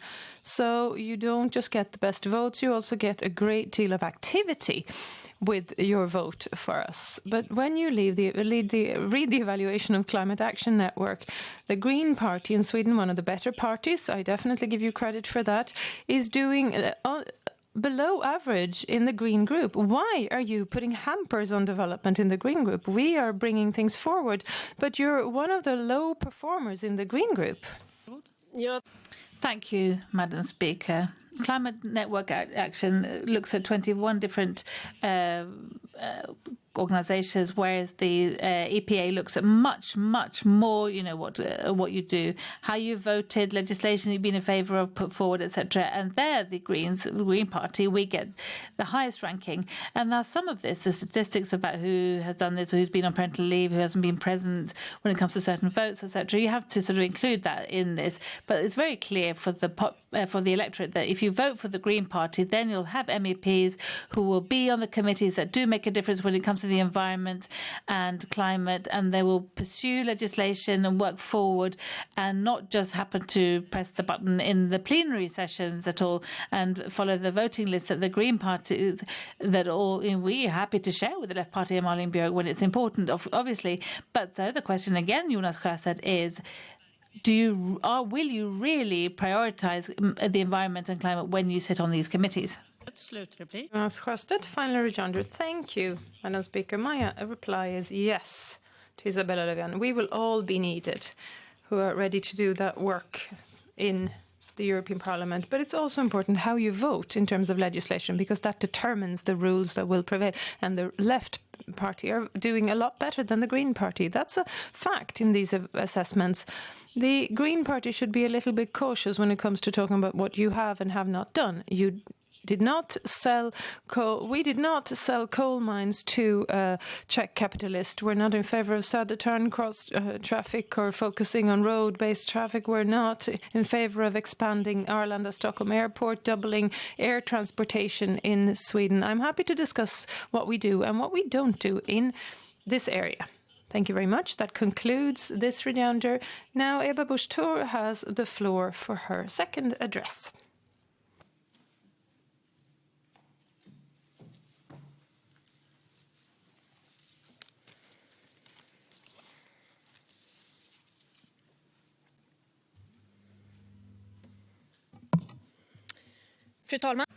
Madam Speaker, now I have listened to all the addresses and the rejoinders, and I lack a balance that I requested in my main address, and the balance between making the EU stronger in cross-border issues and, apart from that, just let the EU take a step back and allow the member states to work on their own.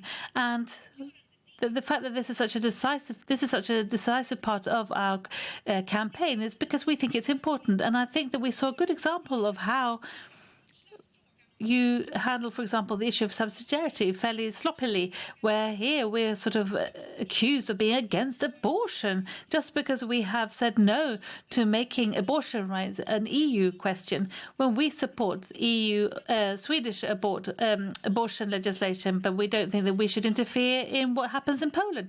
And I think the best way of fighting populism is not by consciously misunderstanding and misleading people. That is not how we fight populism. No, it's by speaking the truth and being honest that we do so, because this is a very important issue if we want the EU to stick together in the future. We heard the Liberal leader in the European Parliament, Guy Verhofstadt, he shouted, he really did shout. He said the problem that the countries don't want to transfer power to the union, or when he distances them from a loose confederation with the national states in the driving seat. And we have seen what happens in the UK.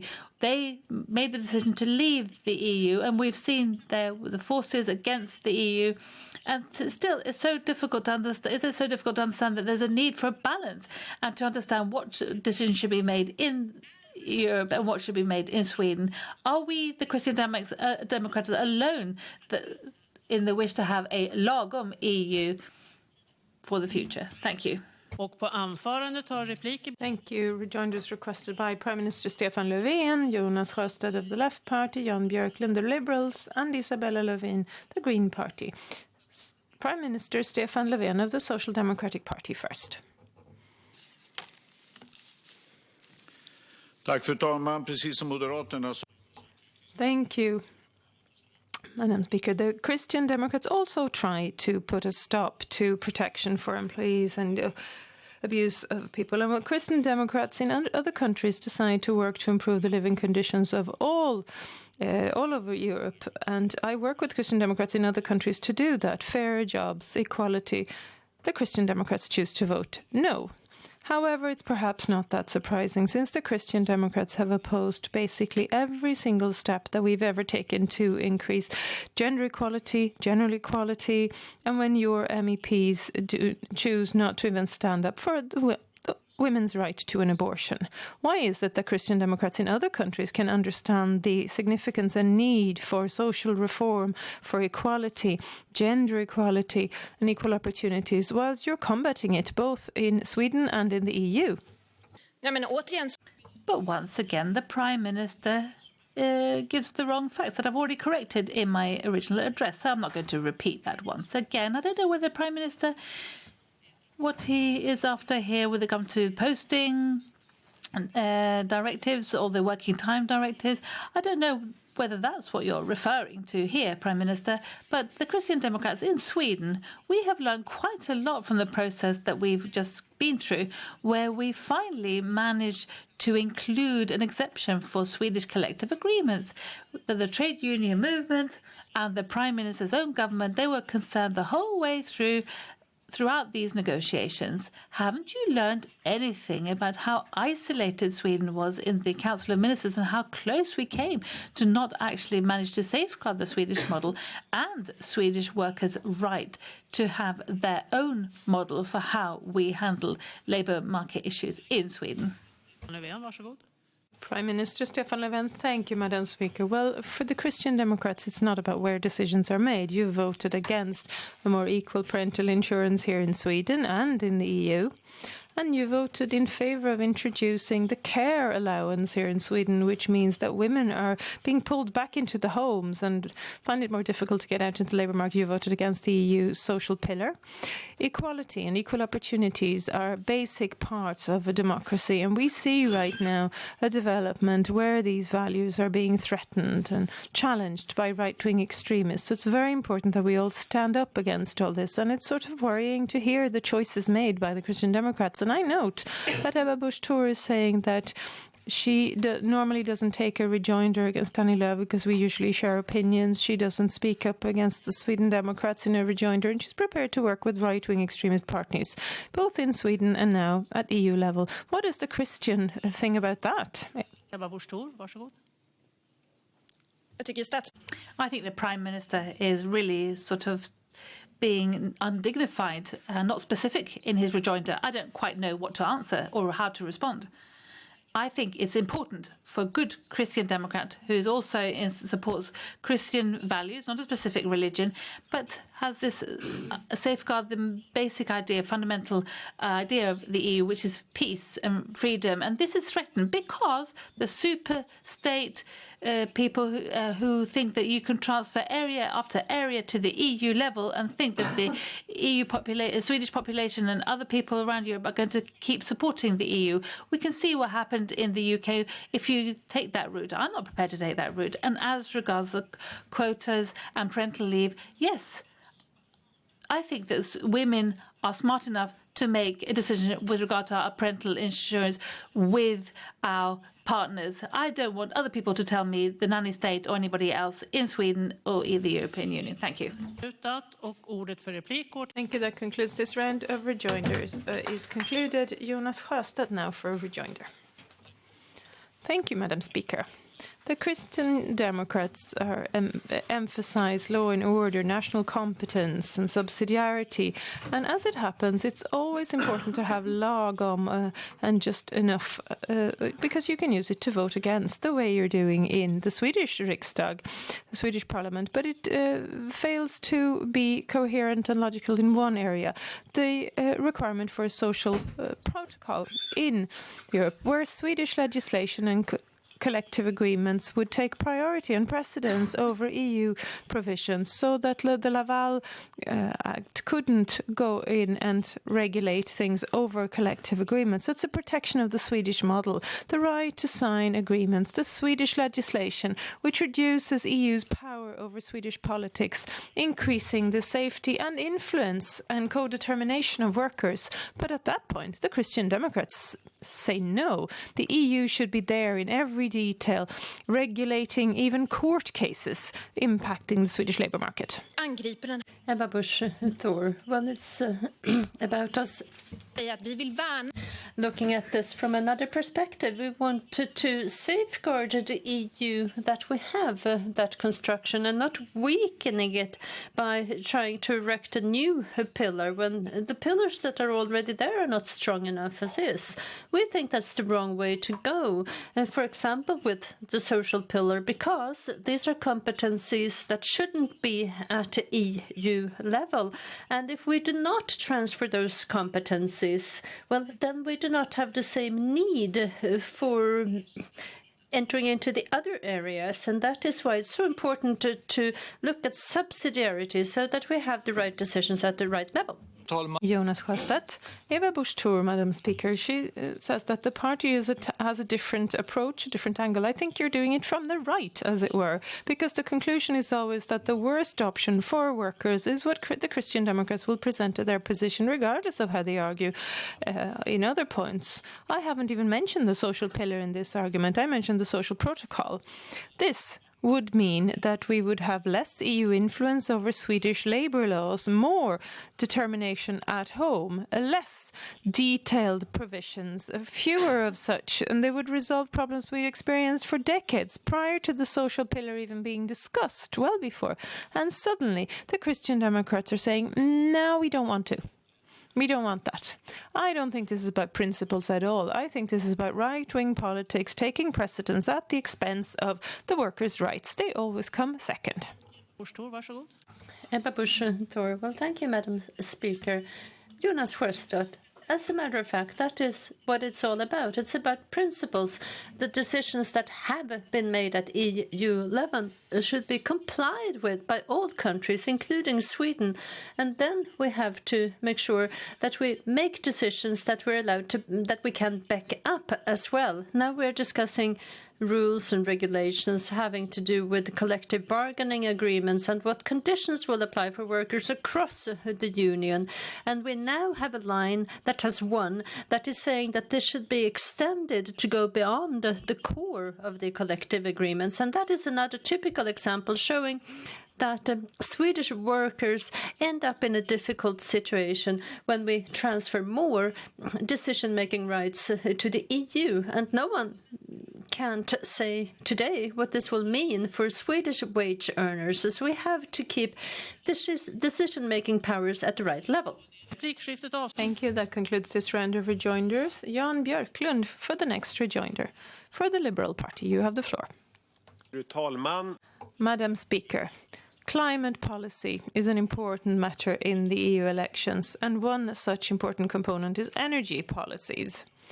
I'm very much in favour of the renewed energy policy debate in Sweden. What belongs to the national level? What belongs at European level? Well, if you close down your own power plants, you'll have to import from other countries, for example. I very much welcome the statements made by Ebba Busch Thor, so I'm not going to take a rejoinder against those statements. Rather, what happens next? Because there's a real division here. There was the agreement that 5 parties, including the Christian Democrats, entered into a few years ago. If we close the nuclear power plants Ringhals 1 and 2 right now in the short term, that would be the worst thing possible because we'd have to import German coal power.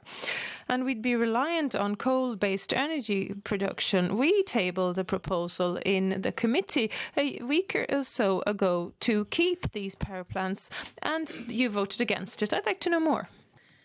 Ebba Busch Thor. Well, the climate issue is a decisive issue, and if we do not handle that properly, that has a spillover effect on other areas, and our main focus is on phasing out coal and gas completely. They should not be part of the energy mix within the EU, and then nuclear is decisive for the future, and that is why, just as Jan Björklund has said, we're against closing down nuclear power plants prematurely in Sweden. We rather see a surplus when it comes to effect and energy in Sweden, and where we can export that instead of them closing down, so that they can close down coal plants in Germany. So I'm happy to contribute, and I also wanted to facilitate when it comes to nuclear power in the EU.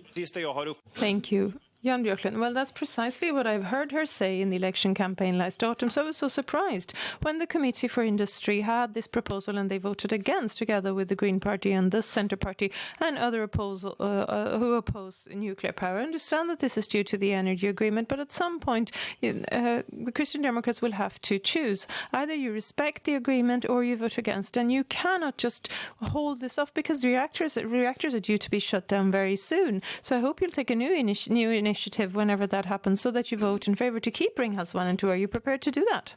Fru talman. Well, thank you, Madam Speaker. To the listeners, I would like to say that these plants, Ringhals 1 and 2, they provide 10% of the energy production in Sweden, and that would be kind of serious if that just disappeared all of a sudden next few years, and that is why we want to save it, if at all possible. But the problem is that this was a committee initiative that was taken by the Liberals, and in that initiative we had about 50% of the inheritance from Jan Björklund. Perhaps we didn't have the travel around the globe with the snail, as part of it. But perhaps if you could give us something that's a bit narrower, where you do not try to focus on so many things, but address these power plants, Ringhals 1 and 2, then I can vote in favour. That concludes this round of rejoinders, and now the rejoinder is for Isabella Lövin of the Green Party. Fru talman. Madam Speaker, let's talk about family policies, gender equality, equal rights, and the right to love whomever you choose and make decisions about your own body. These are issues that are more important than ever to talk about because human beings' rights are threatened by conservative and right extremist forces in the EU. They want to have restrictions on LGBT rights, on the right of abortion, the same conservative forces that the Christian Democrats and the moderates cooperate with in the EU. Ebba Busch-Thor, you would very much like to emphasize that Fidesz, our party, shouldn't be part of the European Party group, EPP, but at the same time, Orban's Fidesz are still in the party group in Parliament, voting along the same lines as you. Do Christian Democrats intend to continue cooperating with the Fidesz of Orban's in the EPP group in the European Parliament, or is this just some device you've conceived? Ebba Busch-Thor, well, that is not a divisive maneuver. It was the Sweden Christian Democrats, as a matter of fact, that were the first to write to the party group, the Christian Democratic Party group in the European Parliament being the biggest one. And we then stated that we cannot keep Fidesz in our group anymore. And we have collaborated closely with the moderate party in Sweden, and that led to that solid support within the EPP group for excluding them from the EPP group. And we are continue to work for them leaving the group in the Parliament. Isabella Lövin. Thank you, Madam Speaker. Well, of course, it is very important to decide on the groups that you belong to and work with. You're still part of the same group as Fidesz, even though you've stated externally various things. They're still members of the group. You work with them. You've paused them in the at European cooperation level, but that's a completely different signal or different content to the signals you're giving off so far. You also very much like to talk about how you want to deal with major transnational issues at EU level. The climate is such a question. Lars Adaktusson scores as poorly as the Sweden Democrats in all climate evaluations internationally, voted against electric cars, investments and restricting emission standards for heavy vehicles. He voted against changing the options for emissions trading rights. Ebba Busch-Thor, in what way? How do you intend to work with climate issues? Is the nuclear your answer? Fru talman. Ebba Busch-Thor, yes, to a certain extent. As a matter of fact, within the energy mix within the EU today, we have 40% of coal and gas, and we're crystal clear. We want to do away with coal and gas. We want to have more renewables, solar, wind. That is important, but that will not be enough for us to make this transition, where we want to transition the fleet of vehicles to being electric, for example. And we cannot do that including in countries that is not Sweden. Then we will need more. We need energy that's emission-free, where we also have a security of supply. And how much can we deliver Thursday next week at 2 o'clock? Well, if we want that type of security, we need nuclear. We need renewables, but we also need nuclear that has no emissions. And there we can cooperate to get simplified procedures for approvals within the EU. Thank you. Now, I welcome the fact that party leaders and all members of parliament addressed each other with their first and last name in the debate. That concludes this round of rejoinders. Now it's time for Jan Björklund's address in the second round.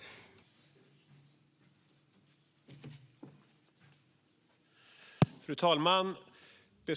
Madam Speaker, the decision in 1994 for Sweden to join the EU is one of the most important, perhaps the single most important decision made by Sweden after the Second World War.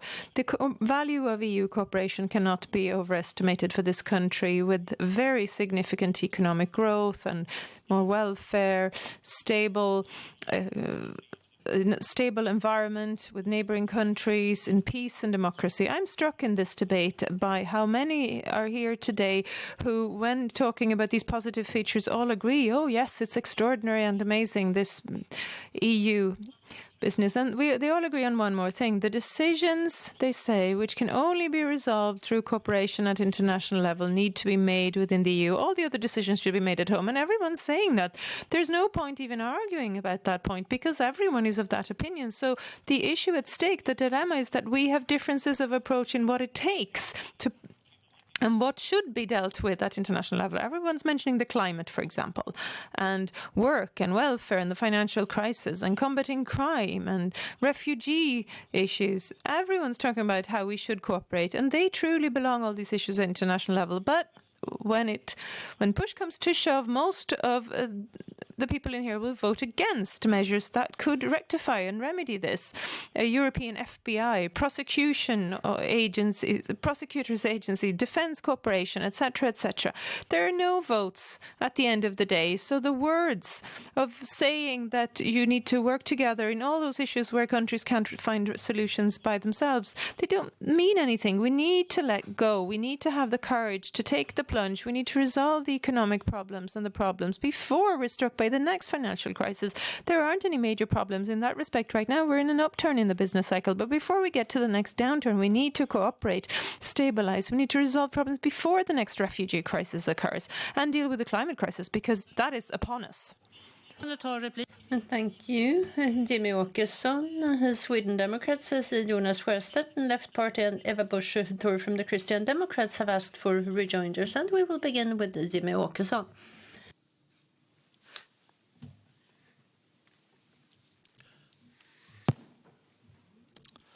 Fru talman. Madam Speaker, I usually say that I have full respect for the Liberal Party and Jan Björklund in these issues, because the Liberal Party is the only party, as a matter of fact, who almost completely stand up for what you actually think.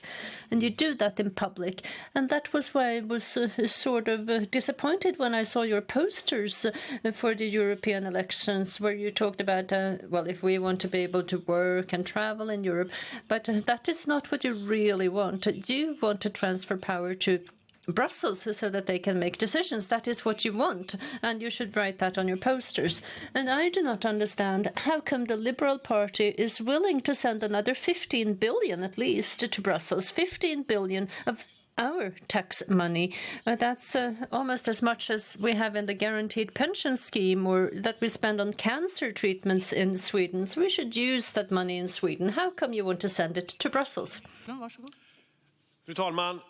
Jan Björklund, nobody, Madam Speaker, wants to send money to a cooperation in Europe if we don't get anything out of that cooperation. So the crux of the matter is, what do we want the EU to accomplish? I even heard Jim Åkesson who said that he really would like to leave, but he wants to have border protection around the Mediterranean area. So do we. That's going to be very costly, because it takes helicopters and ships, etc., around the Mediterranean. We want a joint European FBI, as it's called, for more law enforcement efforts. That's also going to cost. I'm prepared to cut back significantly on agricultural subsidies, for example, over time.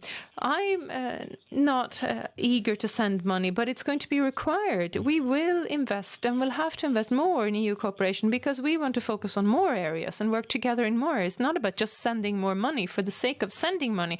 It's about having a will to get the EU to achieve more in areas that are costly in terms of resources. And if we do that, we need to give them the resources. Well, and thank you, Madam Speaker. I do understand what you're saying. And you want, the Liberal Party, you wanted the EU to do basically everything. So just let's send the entire government budget to the EU, and then they can take care of everything. But 15 billion, that is what we would have to pay extra when the UK leaves, and then you want to spend even more money on all these things that the EU is to do. So we're actually not talking about 15, but many, many more billions that are to be sent to Brussels. And how many? Jan Björklund. Madam Speaker, Jimmy Åkesson referred and gave me opinions that I don't have. I would like to redistribute significantly farmers' subsidies, for example, and the other one are the structural funds.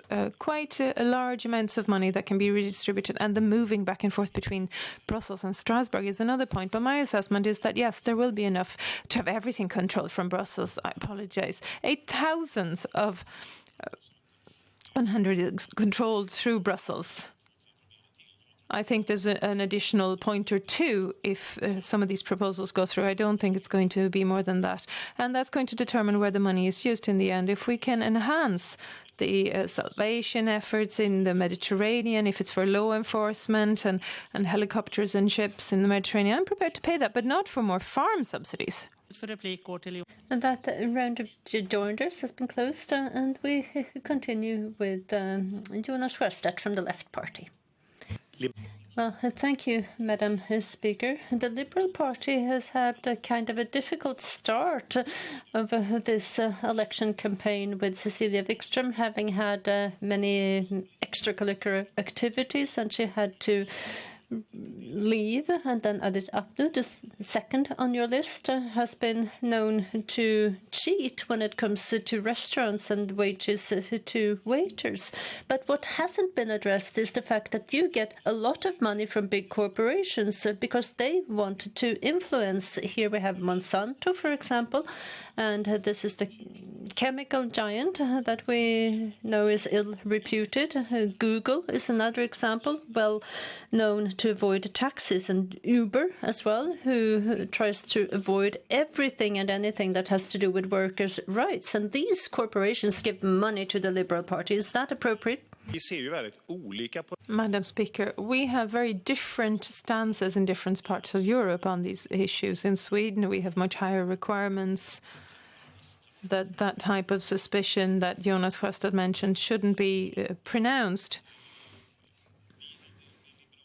So the Liberal Party, we don't take and accept that sort of contribution that other parties in Europe have a different approach. That's what the situation is like. I want to distance myself of the background of Said Abdo. That is not correct, the information he stated on his background. But when it comes to the matter at hand that you're asking about, there are different approaches on these things in Europe. We have much stricter rules in Sweden and in Scandinavia, and then in southern parts of Europe, and sometimes you have to compromise when you work together. Tack, fru talman. Jonas Sjöstedt. Well, thank you, Madam Speaker. Let me say that this is not about money to other parties. It's money that actually goes to the Liberal group, and you belong to that group, and then it benefits the different parties. 22,000 euro in 2018 that came from these very questionable big corporations, and the group, well, they defended this system, and well, they also give access so that these corporations can influence the group through panel discussions, for example. And this is not healthy, this merging of big corporations and naive EU politicians who just are willing to take that money, and then they give corporations access. And are you going to stop that? De exempel du tar upp kan inte jag, kan omöjligen ut. Madam Speaker, I can't say anything about the examples you mentioned. The members that we have as candidates for the European Parliament have a very high degree of integrity. I meet companies and entrepreneurs often, and some of them might vote for my party, and some others, perhaps not very many at Jonas Sjöstedt's party, but they listen to different parties. That doesn't mean that they're telling what I should express as opinions in here. That's up to me. And they don't like everything we come up with, but you have to be able to have dealings with the world around you. Not everything is suspicious. You have to be able to listen to companies, organizations, individual citizens, and all sorts of players involved without being suspected of anything. That's part of our representative democracy. We represent Europe as a whole. Thank you. That concludes this round of rejoinders. And now it's Ebba Busch Thor for rejoinder. Tack, fru talman. Thank you, Madam Speaker. Let's talk the EU when we have the opportunity. Let's talk about the taxes. The Liberal Party, well, you're clear as to what you want, and you want the EU to be able to tax us, and those decisions should be made within the EU. And I think this is kind of typical. The Liberal Party, you allow the Social Democrats to govern in Sweden if they do away with the taxes for high-income earners, and then you don't really care about the EU level, and you say that it's just a one tax on carbon dioxide, but everyone knows and understands that if we give that right to tax people to the EU, it will not stop with one tax. And in addition to that, you want increased fees to be paid to the EU. And I've understood that you do not want the EU to be lagom. But my question is, how much can this cost? Is there a limit for how much we should pay? And do you think that there will just be one tax? Well, I can just be responsible for what we vote for, and we're afraid to have a joint carbon dioxide tax on this. I mean, if other parties, for example, the EPP, where you are part of, they want to have several taxes, etc. We're not responsible for that. We're prepared to vote in favour of the CO2 tax, and that is because the climate is something different. Income tax, etc., that's up to each member state. But climate is something that we share, and it doesn't happen. I mean, if we have a high CO2 tax in Sweden to reduce our emissions, and the Poles and the Czechs and all the rest of them, they, emit how much CO2 they want because they've got no tax. And we know that tax on CO2 does reduce emissions, which is why we need to have that to all of us in Europe. It's just like a couple of years ago, there was these rights as well, these emissions rights. It was the same people saying the same thing against this, but it's the same thing. I mean, this is just the second step to that. It just depends on how serious you feel the climate issue is. I think a combination of European CO2 tax and nuclear power, that really will make a difference.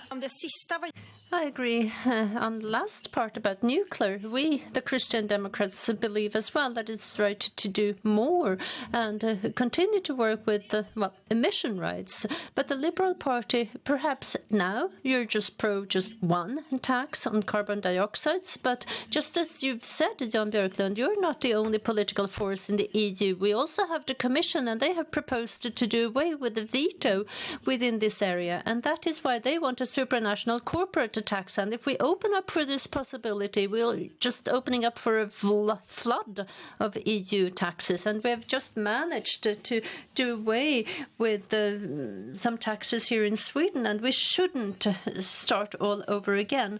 So the carbon dioxide tax in the EU, well, is it worth it if we end up with the corporate taxes and other taxes as well? Jan Björklund, varsågod. No, Madam Speaker, no, we don't want corporate tax at the EU. We want to reduce Swedish corporate tax, actually, and just like Russia, we've reduced the extra income taxes, etc. Now, the climate is something else. It's not just any old tax policy. It's about reducing carbon dioxide emissions, and we know that this is effective. We already have the highest CO2 tax in the EU in Sweden, and that's why we also have lower emissions in Sweden. And so this is so important it doesn't help us, the climate in Sweden, if, Italy, Poland, the Czech Republic, Germany as well, they have high emissions. If they also had CO2 tax, that might have an impact because of climate. This is something that we share, and we can't deal with this separately. So therefore, I'm prepared to allow this CO2 tax, which in fact is supported by the German Christian Democrats. That concludes that round of joiners, and we continue with Isabella Lövin from the Green Party.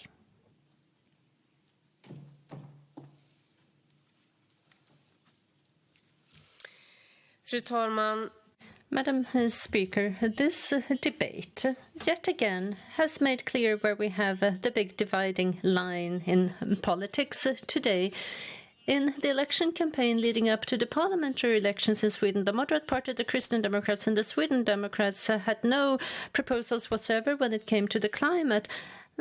just said that this is something that should be managed by the EU. And now, leading up to the European elections, none of these three parties has any proposals as to how to reduce emissions here and now. They talk about nuclear, but we know that there is research saying that this is not going to reduce emissions at all, not with 1 single gram the next 15 years. And you know as well that this is a national question that does not belong in an EU debate. It's a fig leaf just to hide that you do not have a climate policy. And you highlight the fact that you want to develop the EU emission trading scheme, but what you do not talk about is that you have voted no. You voted against sharpening it. You always vote no. And the moderates and the Christian Democrats, you talk about people and that they should be allowed to choose freely, but look at the European Parliament and who you're working with. We see Hungary dismantling democracy, same thing in Poland, and those the same people, well, you are in the same group, and here we have the forces that make up the biggest threat against our freedom. And this is where we have the dividing line. Well, Fidesz, he is actually still there in the EPP group in the Parliament. You pretend that that is not the case, but it is. So it has never been as important as it is today to address these issues, and we are going to fight for democracy and freedom, hope instead of hate, the environment, animals, and more stringent climate requirements, forcing countries to reduce emissions so that they get in line with the Paris Agreement. The climate cannot wait.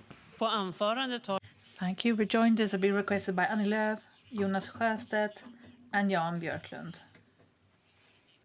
So first, Annie Lööf from the Centre Party, please. Fru talman. Madam Speaker, this weekend the Green Party put forward a new proposal which is going to have a detrimental effect on the world economy, starting a trade war with the USA if they leave the Paris Agreement. We heard that we have to meet President Trump with the same tone of language as he. And the Green Party want to sort of lower themselves to his level, which is worrying in itself. But it's crazy to do so because the economy, the environment, we need more trade, more cooperation, because it's more cooperation and smart technical innovations. That's how we're going to deal with the climate challenge. So, Isabel Lövin, how can our cooperation on the climate be favoured by using Mr. Trump's tone and methods? Isabella Lövin. Well, thank you, Madam Speaker. Annie Lööf points to something that's very important. It is about European competitiveness. And when we see a big industrial nation, the United States, threatening to leave the Paris Agreement and that they do not put a price on their emissions, as certain states do, California, for example, that's an exemption, where they do have emission trading schemes together with, for example, Canada. And our proposal is that those industries or those countries who do not put a price on emissions, they will have to pay a climate fee on the European border, because otherwise there will be no competitiveness. And the most common argument that I hear when I want to sharpen environmental legislation or make it more expensive to emit, then I hear that industry will move abroad. But we really need to fight for the climate. The climate cannot wait.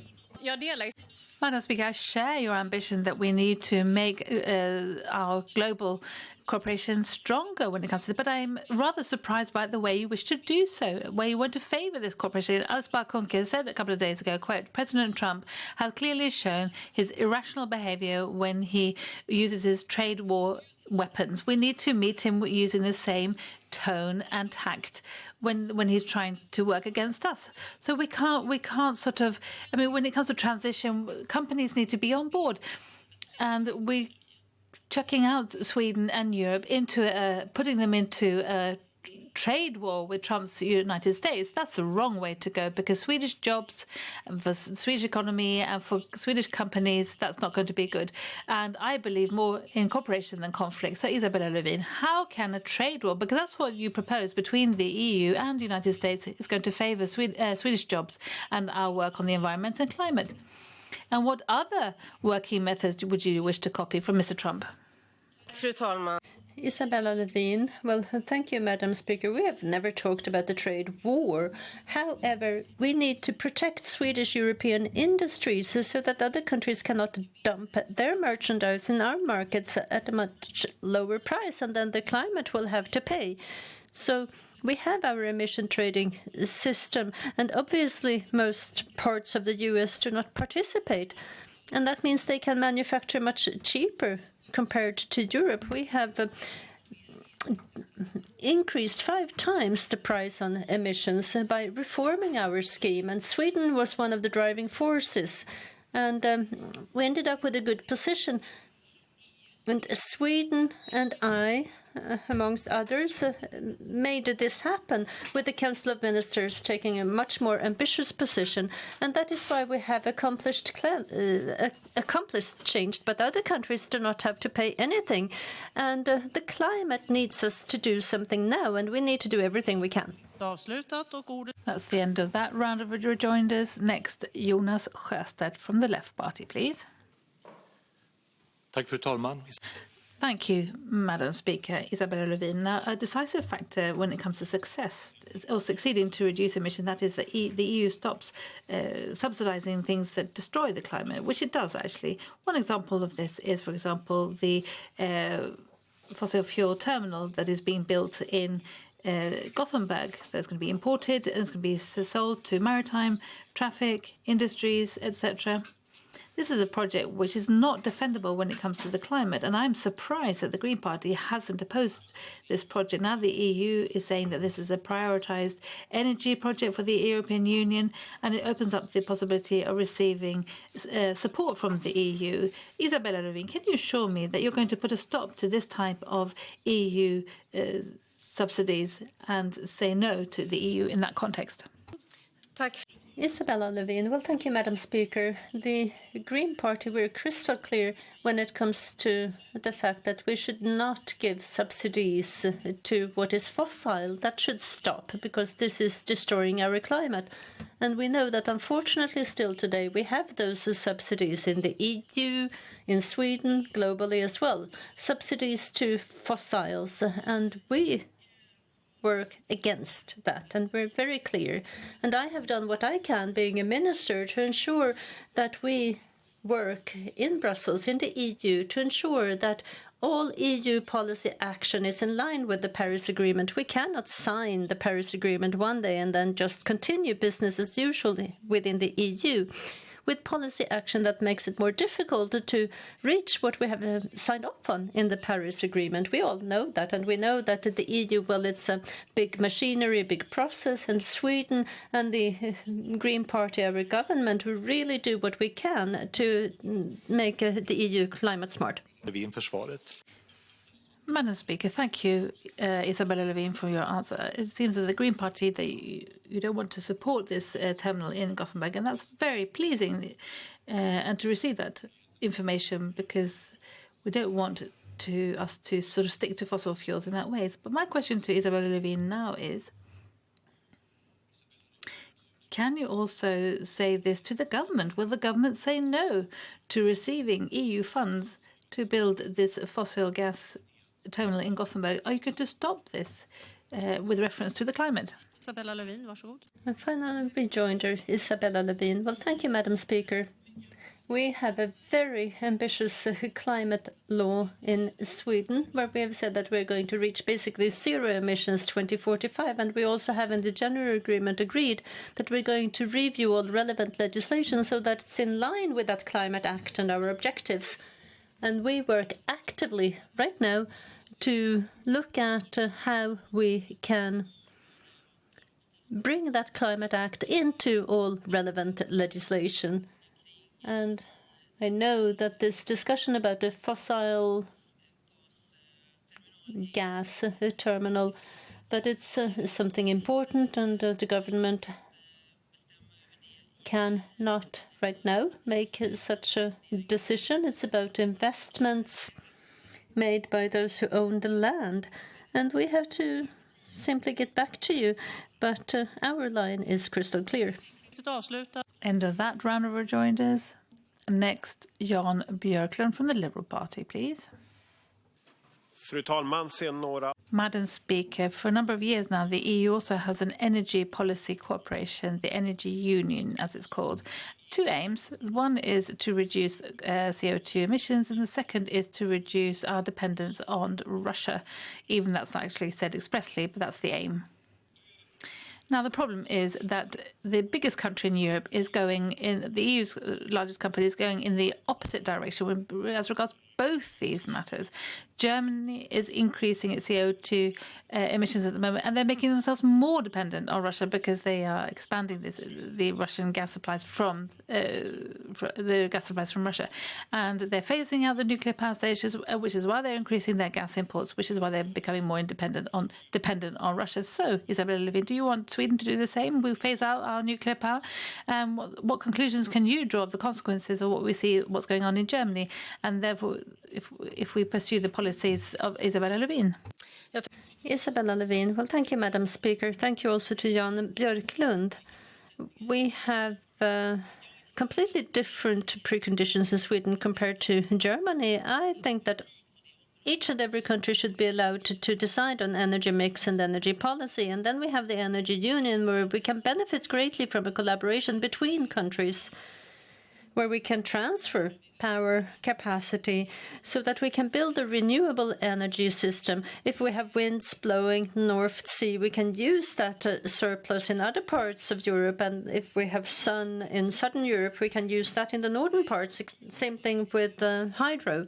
And we have an energy agreement that has provided stability for the Swedish policy.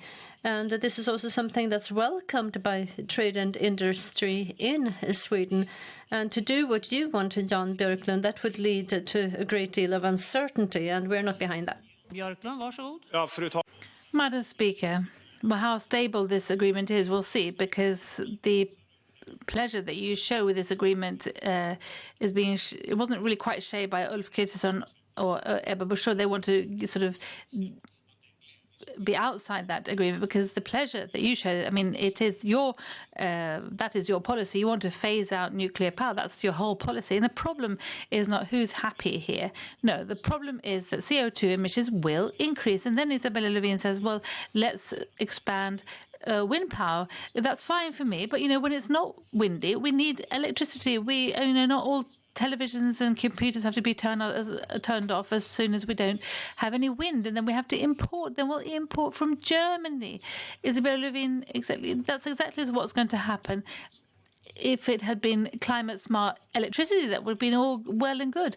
But what is it's coal, it's Russian gas from Germany if we're going to import, because that's where the capacity is, and that's what ought to happen in Sweden. So let's learn our lessons from Germany. Slutreplik, varsågod. Isabella Lövin. Well, thank you, Madam Speaker. Please, Jan Björklund, you shouldn't spread disinformation. We still have an energy surplus in Sweden, and we will have 25% more wind power within 4 years. We'll continue to have that surplus that we will be able to continue to export to other countries. We import a few days every year, and that we import from Norway and Norwegian hydro. It's not carbon from the continent. And the reactors that you talk about, do you know about the safety rules saying that they will have to be updated, and that would be 1 to 1.5 billion per reactor, and before that has been done, we will have ruined the planet a long, long time ago, because we will have passed the climate objective. We have 10 years, and should we continue to have emissions while refurbishing Ringhals, then we will not meet the Paris Agreement, and things will be irreversible. So it's dangerous, because we'll miss out on those targets. So that's the end of that round of rejoinders, and that is also the end of this party debate with regard to the European elections. I'd like to thank the Prime Minister and all the other party leaders for their participation. Thank you very much.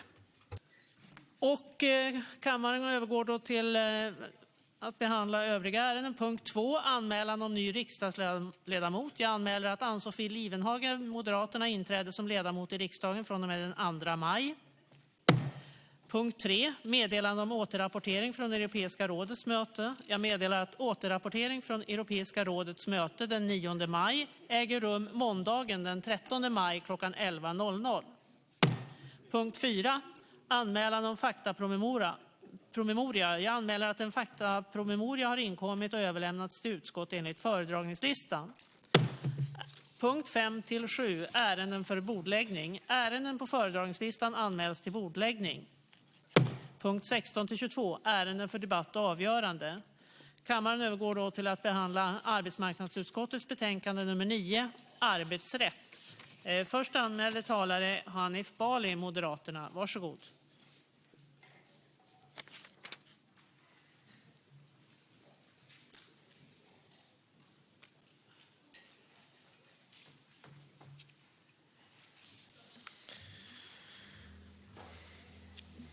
Tack fru talman.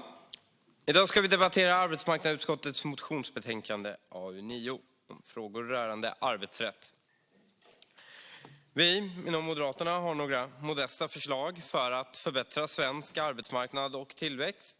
Men innan vi börjar, fru talman, så vill jag säga att självklart står vi bakom alla våra reservationer.